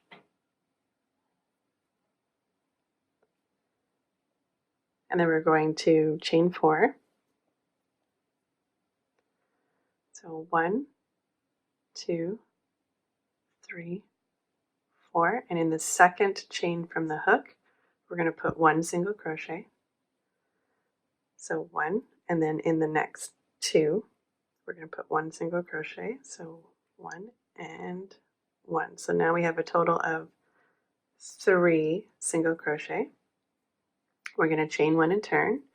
And just like how we did the fins, the bottom fin and the side fin, we're working only throughout into the back loops. Okay, after that first round, now we're only ever going to work in the back loops only. Okay, so we want to do a total of rows 2 to 8, so a total of 8 rows here of the sets of 3. So row 2 will just be the 3 stitches. So 1, 2, 3. That's row 2. We're going to chain 1 and turn. Row 3 will just be the 3 stitches. So 1, working in the back loops only. 2, 3, chain 1 and turn. Row 4 is going to be just the 3 stitches. 1, 2, 3, chain 1 and turn, working in the back loops only for 3. 1, 2, 3, chain 1 and turn. Row 6 is just the 3 stitches. 1, 2, 3, chain 1 and turn. Row 7 is just the 3 stitches. 1, 2, 3, chain 1 and turn. Row 8 is just the 3 stitches. 1, 2, and 3. Chain 1 and turn. Now row 9 is going to be, we're going to work in the back loops only in the next 3. So 1, 2, 3. Now we're going to chain 3. 1, 2, 3. And in that second chain here, we're going to put a single crochet. 1. And then in the next chain, we're going to put a single crochet. And then working in the back loops only for the next 3 stitches. 1, 2, 3. Now we have a total of 5 stitches. Okay, so we'll chain 1 and turn. Row 11 now is what we're on. We're going to put 1 single crochet in the next 5, back loops only. 1, 2, 3, 4,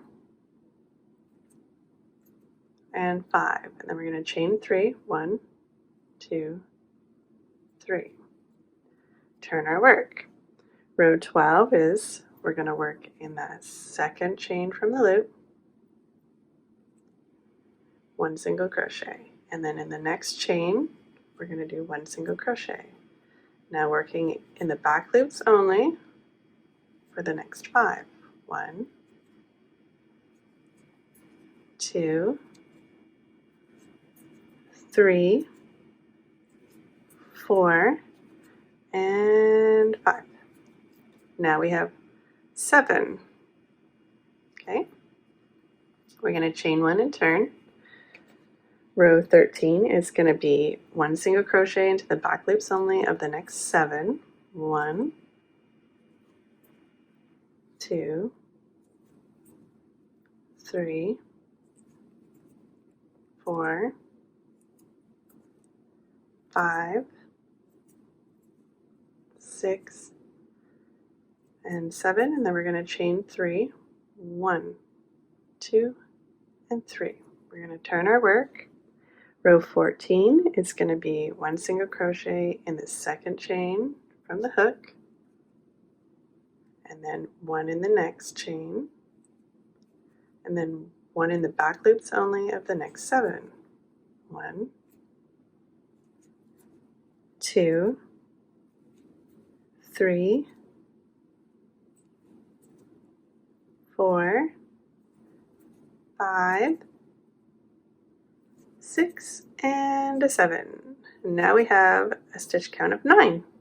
So we're going to chain 1 and turn. We're going to put 1 single crochet in the back loops only of the next 9. 1, 2, 3, 4, 5, 6, 7, 8, 9, and then we'll chain 3.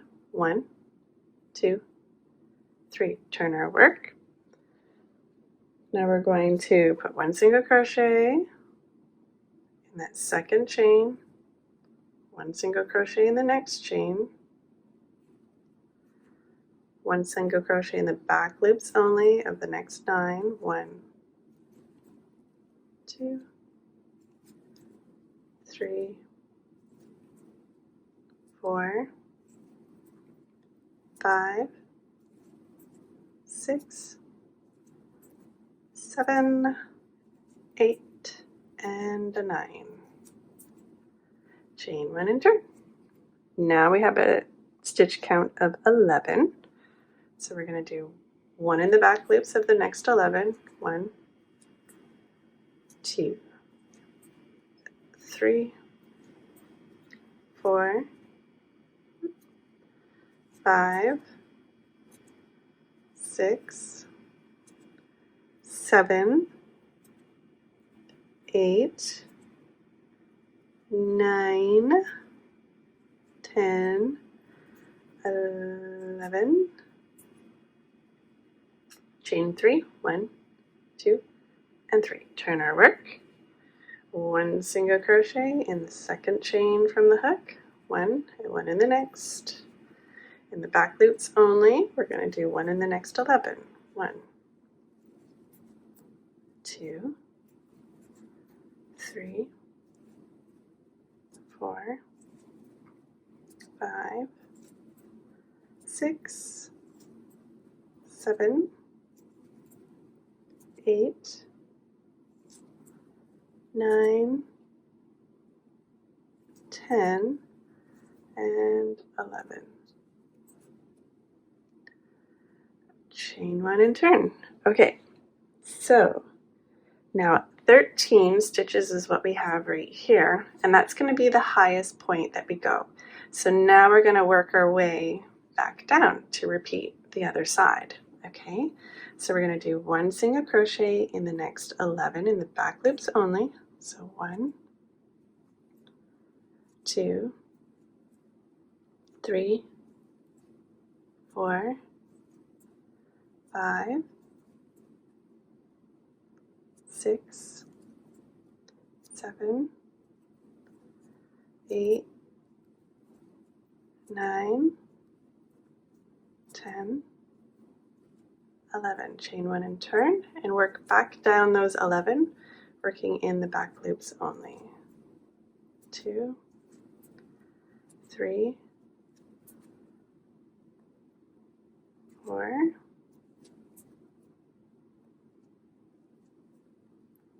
5, 6, 7, 8, 9, 10, and 11.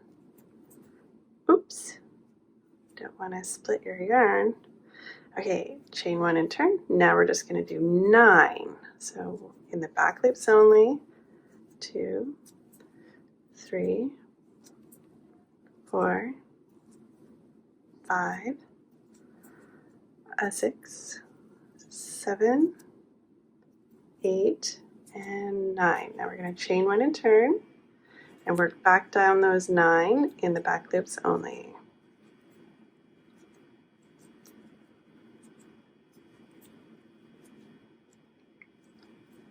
5, 6, 7, 8, and 9. It's always good to count because that last one sometimes gets curled over and you'll miss it.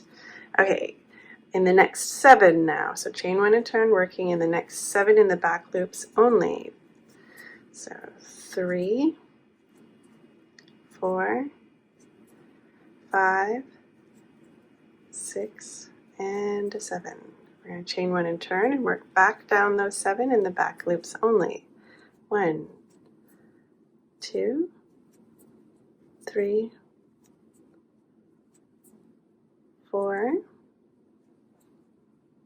5, 6, 7. Chain 1 and turn. Now we're going to do 5. 1, 2, 3, 4, 5. Chain 1 and turn and work back down those 5. 1, 2, 3, 4. Oops, I split something. 4 and 5. Chain 1 and turn.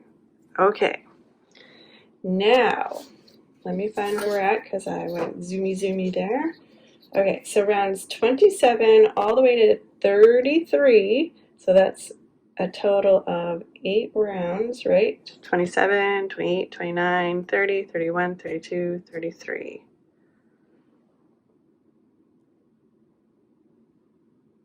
Oh, yes.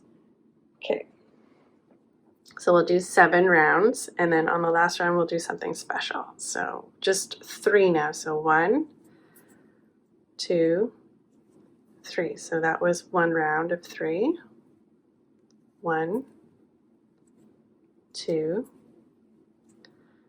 3. That was 2 rounds of 3. Chain 1 and turn. 1, 2, 3 for 3 rows. Chain 1 and turn. 1, 2, 3 for 4 rows. Chain 1 and turn. 1, 2, 3 for 5 rows. Chain 1 and turn. 1, 2, 3 for 6 rows. Chain 1 and turn. 1, 2, 3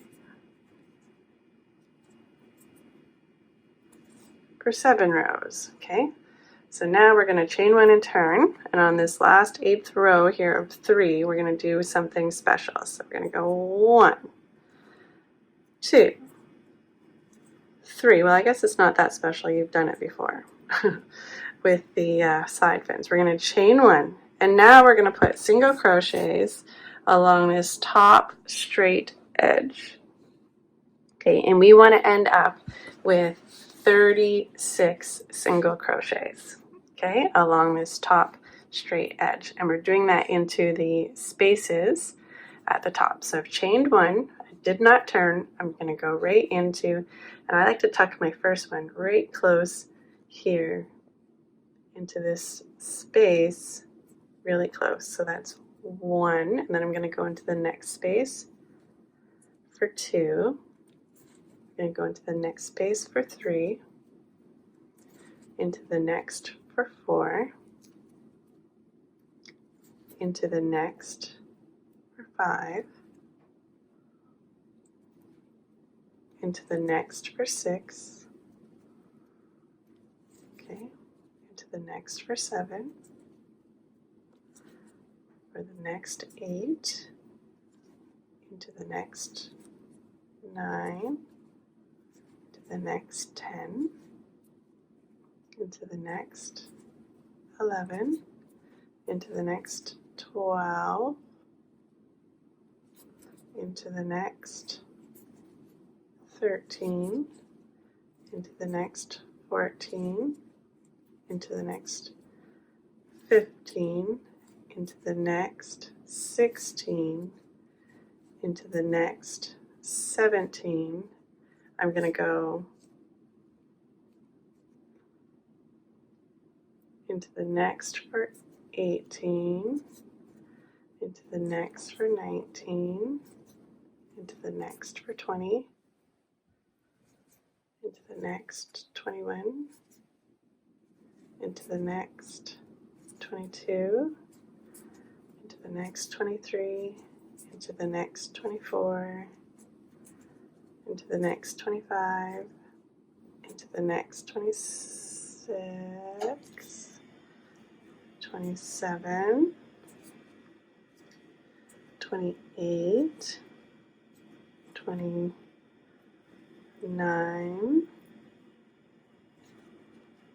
30,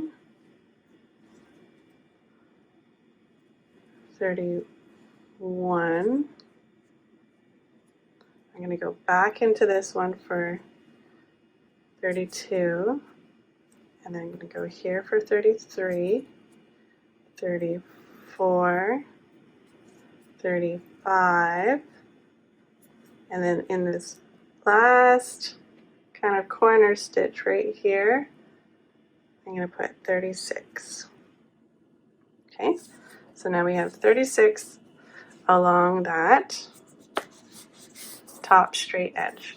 So here you want to leave an extra long end, and that's for sewing it on. And I like to sew the top along the top, or sorry, along the bottom and along the top. So that's why I leave it extra long. If you don't want to do it all in one, you can sew it on in a couple different pieces. Okay, so what I want you to do now is just weave in that starting end, this little guy right here. So weave that in, grab your doll and your yarn needle for sewing on, and I'll show you here how we sew on the top of the doll. Okay, so here we are, we're back. We're ready to sew the top onto the doll. Okay, so first what I like to do is I like to take my just little pins or markers of some sort just to tack it on, so I have it all lined up before I even begin to sew it. So I like to line mine up so that I count up 5 rows from the waist. So 1, 2, 3, 4, 5. So on this line of the doll, I follow that line around, okay, to sew the bottom on. Okay, so I've just lightly pinned it there so I know that I'm on that line. And be careful because the lines will kind of at some point kind of go down because they're continuous rounds, right? So they don't always line up exactly. It'll be slightly down. And then I pin the highest point of the top right here so that it's in line with the middle of the head of the doll. Okay, and that one's pinned about 2 rows down from the neck. And then I always line up my next points. So the next point here is 1 row down, so I make sure that that's 1 row down. So I always use the rows of the doll to line everything up. So over here on this side, it's 2 rows down, so I've pinned it, so I make sure that this side is the same, 2 rows down, and I've pinned it. And then over here, 2 rows down and pinned it, 2 rows down and pinned it. Okay, so I want to continue just lining them up, and I pin every point because when I'm sewing the top of the doll, I want to make sure that all the sides are even. Okay, so then I turn and I start here at the back of the doll, and how I sew it on, and I mean you can sew it on any way you want if you have another method. So I will sew it on by I join these corners first at the back. Okay, so I'm going to go back into make another loop, so I just kind of am connecting it with a nice little knot there at the back. Okay, and you're thinking, okay, well what about the split? You'll get back around to it. So I'm going to sew all the way around that bottom, and I'm going to use that row as a guide to follow all the way around. And then when I get back to this other side, then I'm going to work doing up this top edge. So I'll do that up, and then I'll work all along the top, okay, all the way around until I get back to the other side, and then I'll weave in my ends. Okay, so that's how I do it, so that it's all joined up nicely. So this is how I leave it for now. I want to make sure that I'm starting on that 5th row. Okay, so my first stitch will go into the doll on that 5th row from the top of the waist. Okay, I'm going to come out so that I'm lined up with a stitch here on the top. Okay, so this is just a technique that I use. Like I said, you don't have to use it. So then I'm going to go into that stitch that I'm lined up with on the top. Okay, I'm going to go through that.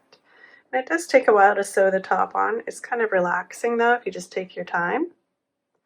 Okay, so now I'm going to go back down. I'm going to go into that exact same stitch right here, if you can see it. Right there where I came out of the doll. I'm going to go into that one and over a stitch, and see here now I'm going to be lined up with this stitch here of the doll. Sorry, did I go off camera there? Okay, so I'm going to be lined up with my next stitch of the top.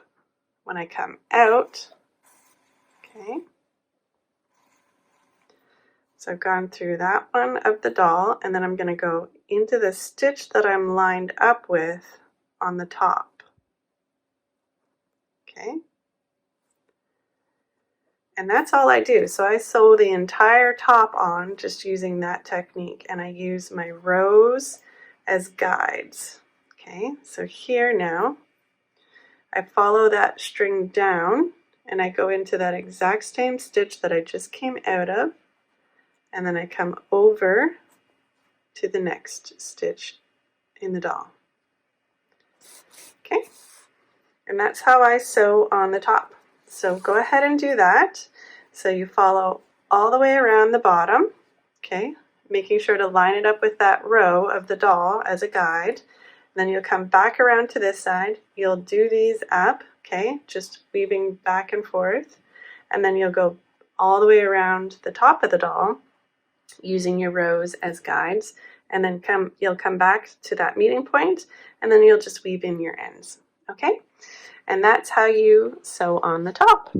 So once you have that done, I want you to go ahead and we'll get started on the hair is what's next. So just sew on the top, and we'll meet back after we've done that, and we'll talk about adding the hair. Okay, I'm so excited. We are almost done here. We're just going to add on the hair and the finishing touches, and this mermaid is coming along. So for the hair, you're going to grab your yellow, and for me I use the Lion brand Feels Like Butter. This stuff is so soft. You're going to love it. So for the hair, you want to go ahead and just kind of do some prepping before we begin. You're going to cut 75 pieces of the yellow yarn that is 34 inches long, so very long, and then we'll trim it up at the end, but I do like to start with it quite long. So go ahead and cut 75 pieces of the 34-inch long, okay, for your yellow yarn, and then we're going to do some setup on the doll as well. So what I like to do here is I like to have the first part kind of in line with one of the kind of inner corners of the eye. If you want a middle part or whatever, then you can adjust that accordingly. So I take a contrasting piece of thread or yarn, and I just thread it through just temporarily. It's not going to be there for permanent. So I'm going to thread it through as kind of a guide, and I'm going to put it at the corner of one eye, and I'm going to have it so that it goes all the way and then just kind of comes out at the back there. Okay, and we'll remove this at the end. And then I'm going to take my pins or some type of marker, okay, something that I can place in line. And then it says here in the pattern that we're going to start 5 rows above the eye. So 1, 2, 3, 4, 5. So right here, okay, is where I'm going to begin. So I'm going to place that just on the outer part of my guide. Okay, so let's see here. 1, 2. So I think I counted this wrong. Hold on. So this here line, this here row counts. So we're going to count 1, 2, 3, 4, and then 5. And we're going to stick it right on this side of your guide. Okay, so did you see that? I got I don't know if I went off camera there, sorry. So this here row counts. So we're going to go 1, 2, 3, 4, 5, place our pin. So we're going to want a total of 15 pins, and we're going to try to make it evenly so that they're in the rows, so in the spaces. So we're not coming out and splitting yarn, but you might have to a couple of times. So we're going to place 15 in total along, and we're just spacing it out with our rows, okay, along our guide thread. So there's 3, 4, and we want them to be in as straight a line as possible, and that's why I use the guide line. So 5, I'm just going to jump up 1 row. Okay, so here where there's not really rows in between, we're just going to try to evenly space them. Okay, so here where there's not really rows in between, we're just going to try to evenly space those pins. Okay, so 1 along the thread about there. Okay, so now we got 1, 2, 3, 4, 5, 6 pins. So we're going to evenly space it. So we got to go maybe split another stitch, unfortunately. Okay, and then we'll go there. So I'm just going to move this one just right in the middle of those two. So then I'm back into working in my spaces in the rows there for this guy, and this one's kind of in the middle. Okay, so we got 1, 2, 3, 4, 5, 6, 7, 8, 9, 10, 11. I'm just going in the rows lines there. 12.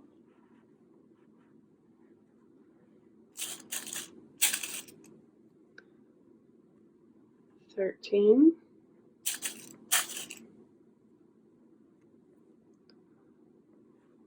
14, and 1 more for 15.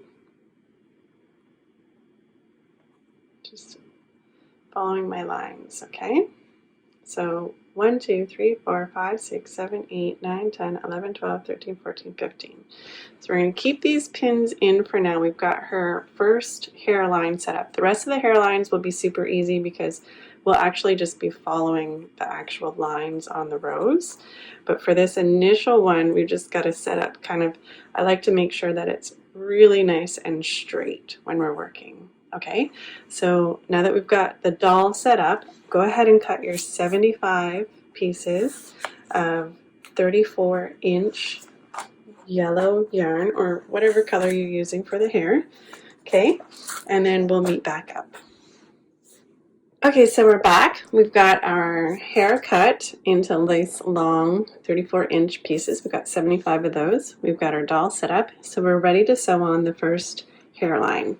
So I've got a nice long, maybe 20-inch or so piece of yarn in the hair color, so the yellow, onto a yarn needle, and I've got it threaded on, and all I'm going to do is I'm going to go in just some point, doesn't matter, at the back of the head. I'm going to come out at that first stitch marker. Okay, so the first pin, I guess we'll call it, the first marker. Okay, so you can take that out. So I don't need that. Okay, so I'm going to come out and I'm going to leave a tail at the back so I can weave that in at the end in case I decide I want to pull anything out. Okay, so I'm just going to leave a little tail there. Okay, so now what I'm going to do is I'm going to grab a bundle of 5 of the long pieces of hair. Okay, so I've got a bundle of 5 here. Double check, 1, 2, 3, 4, 5. I'm going to kind of fold it in half so that it's even. Okay, and I'm going to drape it over the doll's head so that it hangs evenly on both sides. You can see that it's hanging evenly on both sides. Okay, And now I'm going to hold these bundles, so we're always going to use bundles of 5. I'm going to hold it in place by creating a little loop stitch here. So what we're going to do is we're going to make sure that our yarn is going to come over top like that. So our bundle is laying on top. I'm going to insert my needle into that exact same spot that I just came out. Okay, I'm going to go in, and then I'm going to come out at my next pin right here. Okay, see that? And then I can remove that next pin because I don't need that. All right, then I'm just going to carefully guide this through.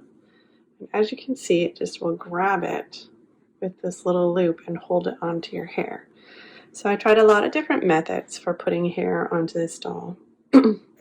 And at first I stranded it all, but it was just too heavy, and then her head, it weighed backwards, so I needed a technique that would not be too heavy of hair for her. So that's why I decided to just pin it in bundles, and so it's just one hairstyle for her. Okay, so we're going to grab another bundle of 5, so make sure you've got 5. And they're nice and long here, so I'm going to fold it in half, okay, so that it's even. I'm going to drape it over her head just like I did before, okay, making sure that it's lined up, okay, and then I'm going to take, and I'm going to do the exact same thing. So I'm going to take my needle and making sure that my working yarn here is going to lay over top of that bundle here. Okay, I'm going to go into this stitch right where the first loop was finished. Okay, so I'm going to go in there, and then I'm going to come out at my next pin. Okay, and then I'll remove that pin because I don't need that one. All right, and then I'm going to just slowly, gently pull this here so that loop grabs that bundle of 5. Okay,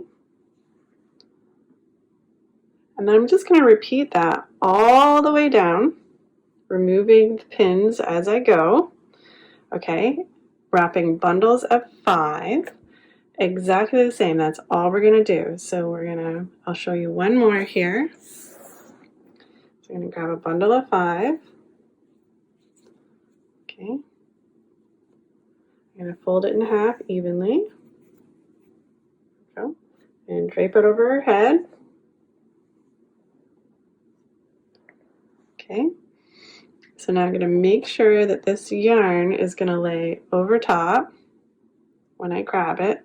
So I'm going to insert exactly where I came out of that last bundle. Okay, so I'm going right in there. I'm going to insert, and I'm going to come out at my next pin. Okay, just like so. And then I'll remove that pin and just pull so that loop grabs that bundle. Okay, so do that for all 15 bundles is what you'll end up with, because we have 15 pins, and 5 bundles of 15 will equal the 75 long pieces that you cut. Okay, so we'll do that, and then I'll show you what we do next. Okay, so here we are. We've attached all the 15 bundles to the top of the head. Okay, it looks a little sparse, but when we start adding the other seams to seam it down, it will look more full or whatever, but we don't want too much hair on the doll's head because it becomes too heavy and weighs it down. Okay, so we're just going to take and remove that guide thread here that we had just by pulling it out. Okay, so we won't need a guide thread anymore because now we're going to actually just use the rows.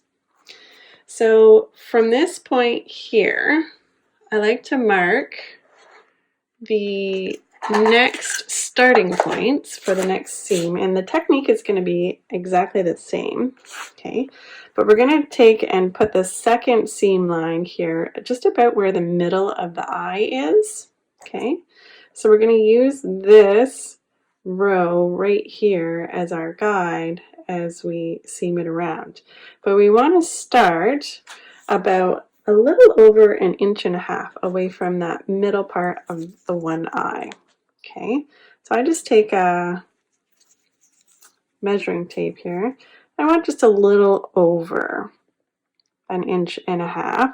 So there's my 1.5 inches, and it's approximately 7 stitches. So 1, 2, 3, 4, 5, 6, 7.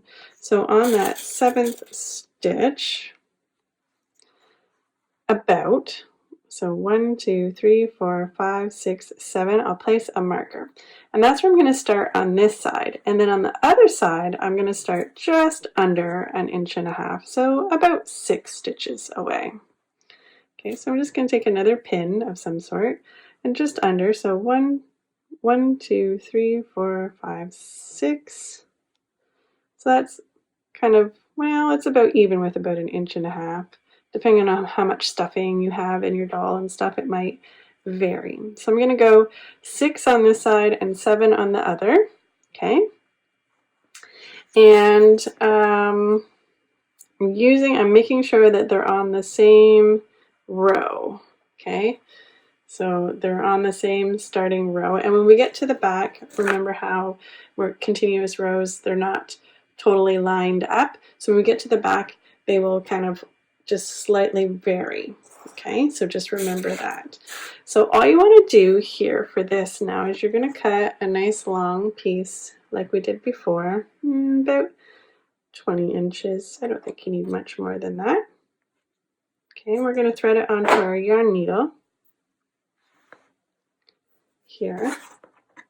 And then we're going to do, starting at one side, so where we placed our marker, we're going to grab the 15 bundles and work our way to the back of the head, and then we're going to pause and then come back to this second marker and grab our 15 bundles. So we're going to do 5 in each bundle for this seam.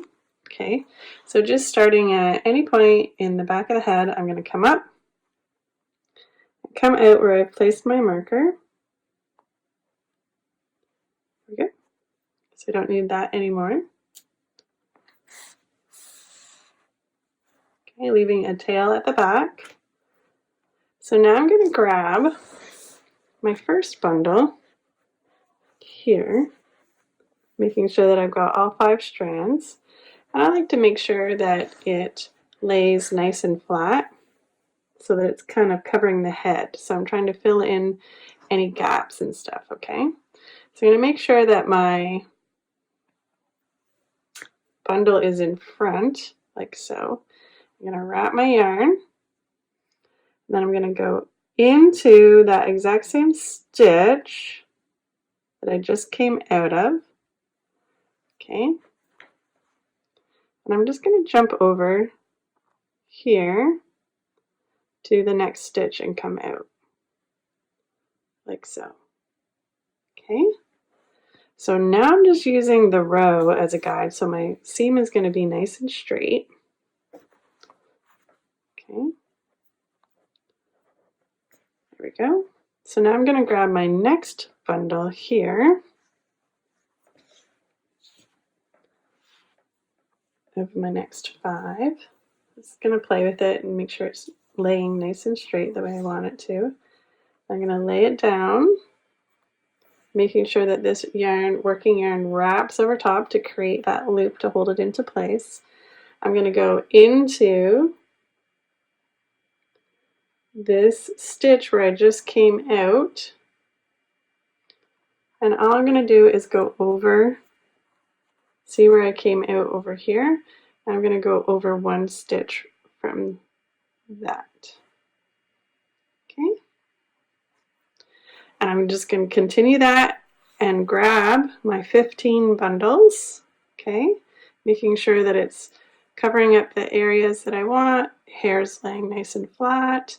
I'm going to work my way to the back of the head, then I'm going to pause after I've done those 15 bundles, and then I'm going to come back, same thing, grab a new thread, thread it onto the needle, start at the back of my head, come out at this marker, and work my way back with the other 15. And what will happen is in the back of the head, they will, see here, they'll come down and just lay nice and flat in the back of the head.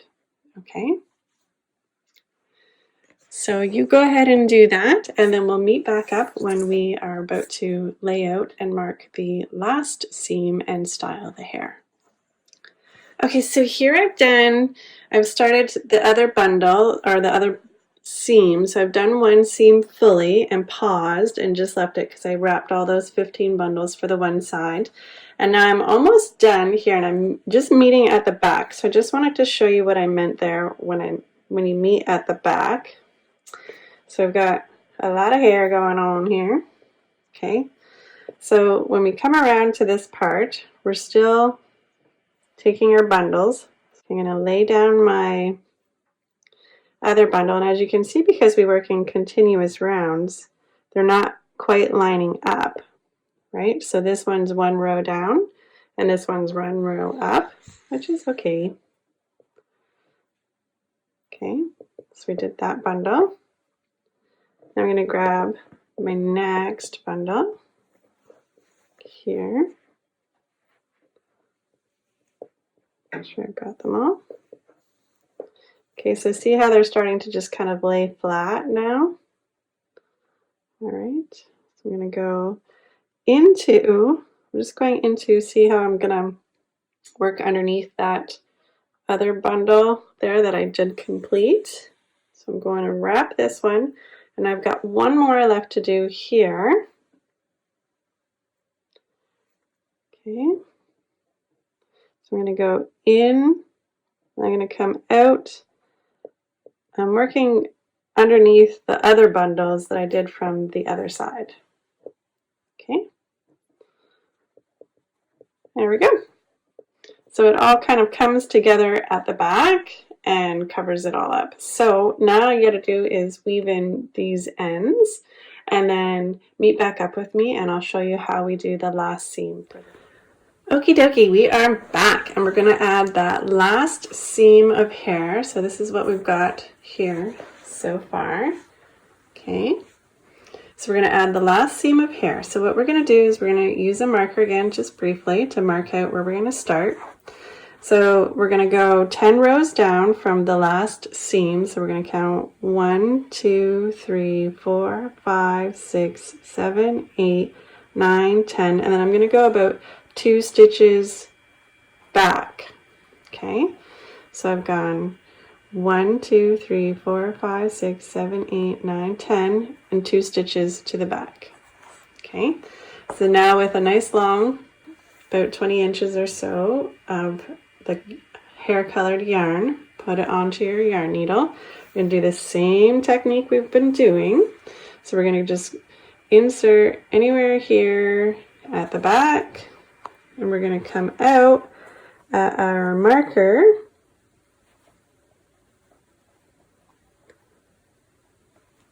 Make sure we're not splitting any thread. Okay, so we don't need that marker anymore. We'll leave a little tail here for weaving in at the end.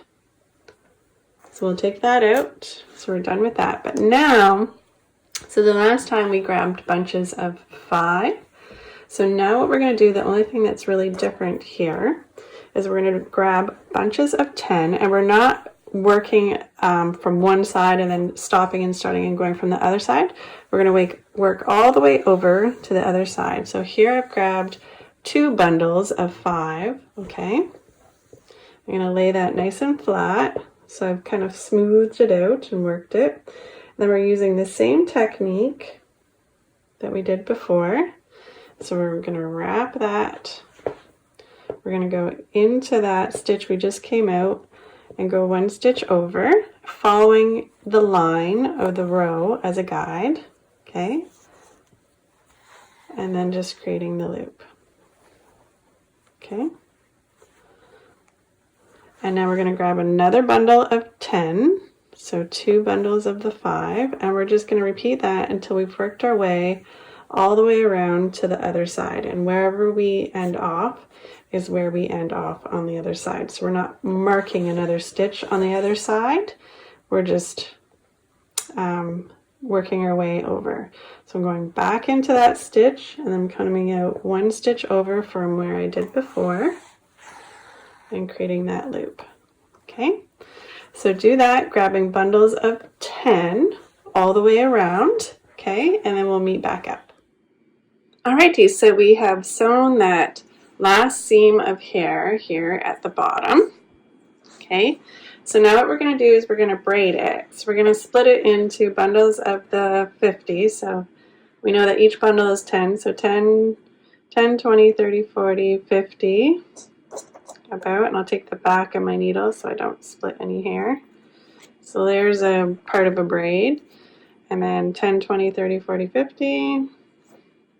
And there. So we just kind of split the hair as evenly as possible. Okay. And I like to just kind of work it and comb it out a little bit so it lays nice and straight. So then I'm going to take this first on the one side because I want to bring it to one side of the doll. So I'm going to take this one side. I'm going to kind of twist it, not too tight. Okay. And then I'm going to take this other side that I've split and I'm going to kind of twist it just a little. Okay. So now I'm bringing it kind of over to the one side of the doll here. So I have this third bundle for my braid. So just kind of working as best I can to get those braided and twisted, and then kind of combing them out to keep them straight. You might have to try this and fiddle with it a few different times. Oops, see, now I've lost a bundle there. So that's basically all I do is I just play around with it, trying to twist in those ends. And what will happen is you will have the back so that you can't see this back seam because you've kind of twisted the hair up over it. Okay, but you don't want it too tight because you want it to be kind of nice and loose looking there. Okay. And then the other one here kind of hides the other side of that seam, that last seam that we ran in the hairline. Okay, there we go. There. So we're going to kind of get those. You just got to keep working away at it until you get it to your liking. Okay. And then once you get that twist and it's off to one side, then you can get it braided. Okay, so it should end up on a side braid here, just slightly twisted and braided. And then I take just a little piece of my yarn, just a tiny one, and I'll tie it at the end of the braid. Okay, so work away getting it smoothed out and a little bit twisted there, and then braid it, and then we'll meet back up and I'll just show you quickly how I do the finishing touches. Okay, so here I've got the hair braided with a little bit of a twist in the back. Okay, so it did take me quite a few tries. I had to hold the doll between my legs to actually get some traction on holding the hair. So that might be a tip for you, is just to kind of get somebody to hold the doll or hold it between your legs or something, because with her moving around it was kind of hard. So now I'm going to give it a big trim at the bottom because I've got all these kind of crazy ends going on. Okay, so I want to trim that up and even it out. So I'm just going to hold it, and I'm going to hold it so that I've got like a good length. That's about what, 1.5 inches or 2 inches or so. So I don't really want to cut it short, because then what happens if you cut it too short to where you've tied it there, it'll just kind of spray out. So I want a little bit of length so that it still stays nice and kind of laying flat. Okay. So I'll cut it about 2 inches there, kind of below where I tied it. I just evenly cut it, trimmed it like that. Okay. So now the next step that I like to do, and you don't have to do this, is I like to add a little bit of a headband at the back there, and that'll just cover that second seam that we did. So really the only seam that shows is this top seam. So I use just a ribbon here from the dollar store, a lace ribbon. You can get any ribbon, or you could get a nice pink to match, or maybe some blues or golds from within her sparkle, or whatever color you did the tail. So I'll cut a little piece here first and just kind of lay it out. So cut it to about so it just kind of meets on the sides. Okay. And then I take my little fabric flowers here, and I've got pins through them, because all I want to do at first is I just want to map out where I want them sewn. So I don't want to go gung-ho and just sew them on and then they're uneven. So I want one maybe on each side of her hair, of her head. Okay, so I'll just pin them there, like so. Just to see what that looks like. And then I'll try to evenly space. I did 4. You could do 5 or 6, however many flowers you wanted in her hair, really. So, I don't know, maybe one there. And maybe one about there. Okay, so you can play around with it, move it around, make sure you got them evenly spaced. Okay. Okay, so I'll just show you here how I would sew on just using, I've got just normal thread and a normal sewing needle, so it's kind of tinier. Okay, so I would take my pin out of my fabric flower, and then I would just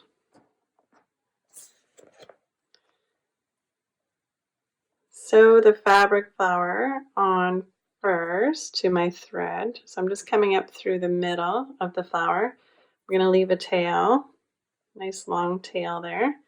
I'm going to come back out the fabric flower. Okay, I'm going to go in the middle. So I'm going to hide that end so you can't see it. And just a word of caution too, you got to think what age group you're making this mermaid for. So if you're making it for a tiny little one, I would maybe steer away from anything small like this, because they can become a choking hazard. Okay. So then I'm going to take and I'm going to just poke in here. And if you can always trim up the ribbon. Okay. And I'm going to come out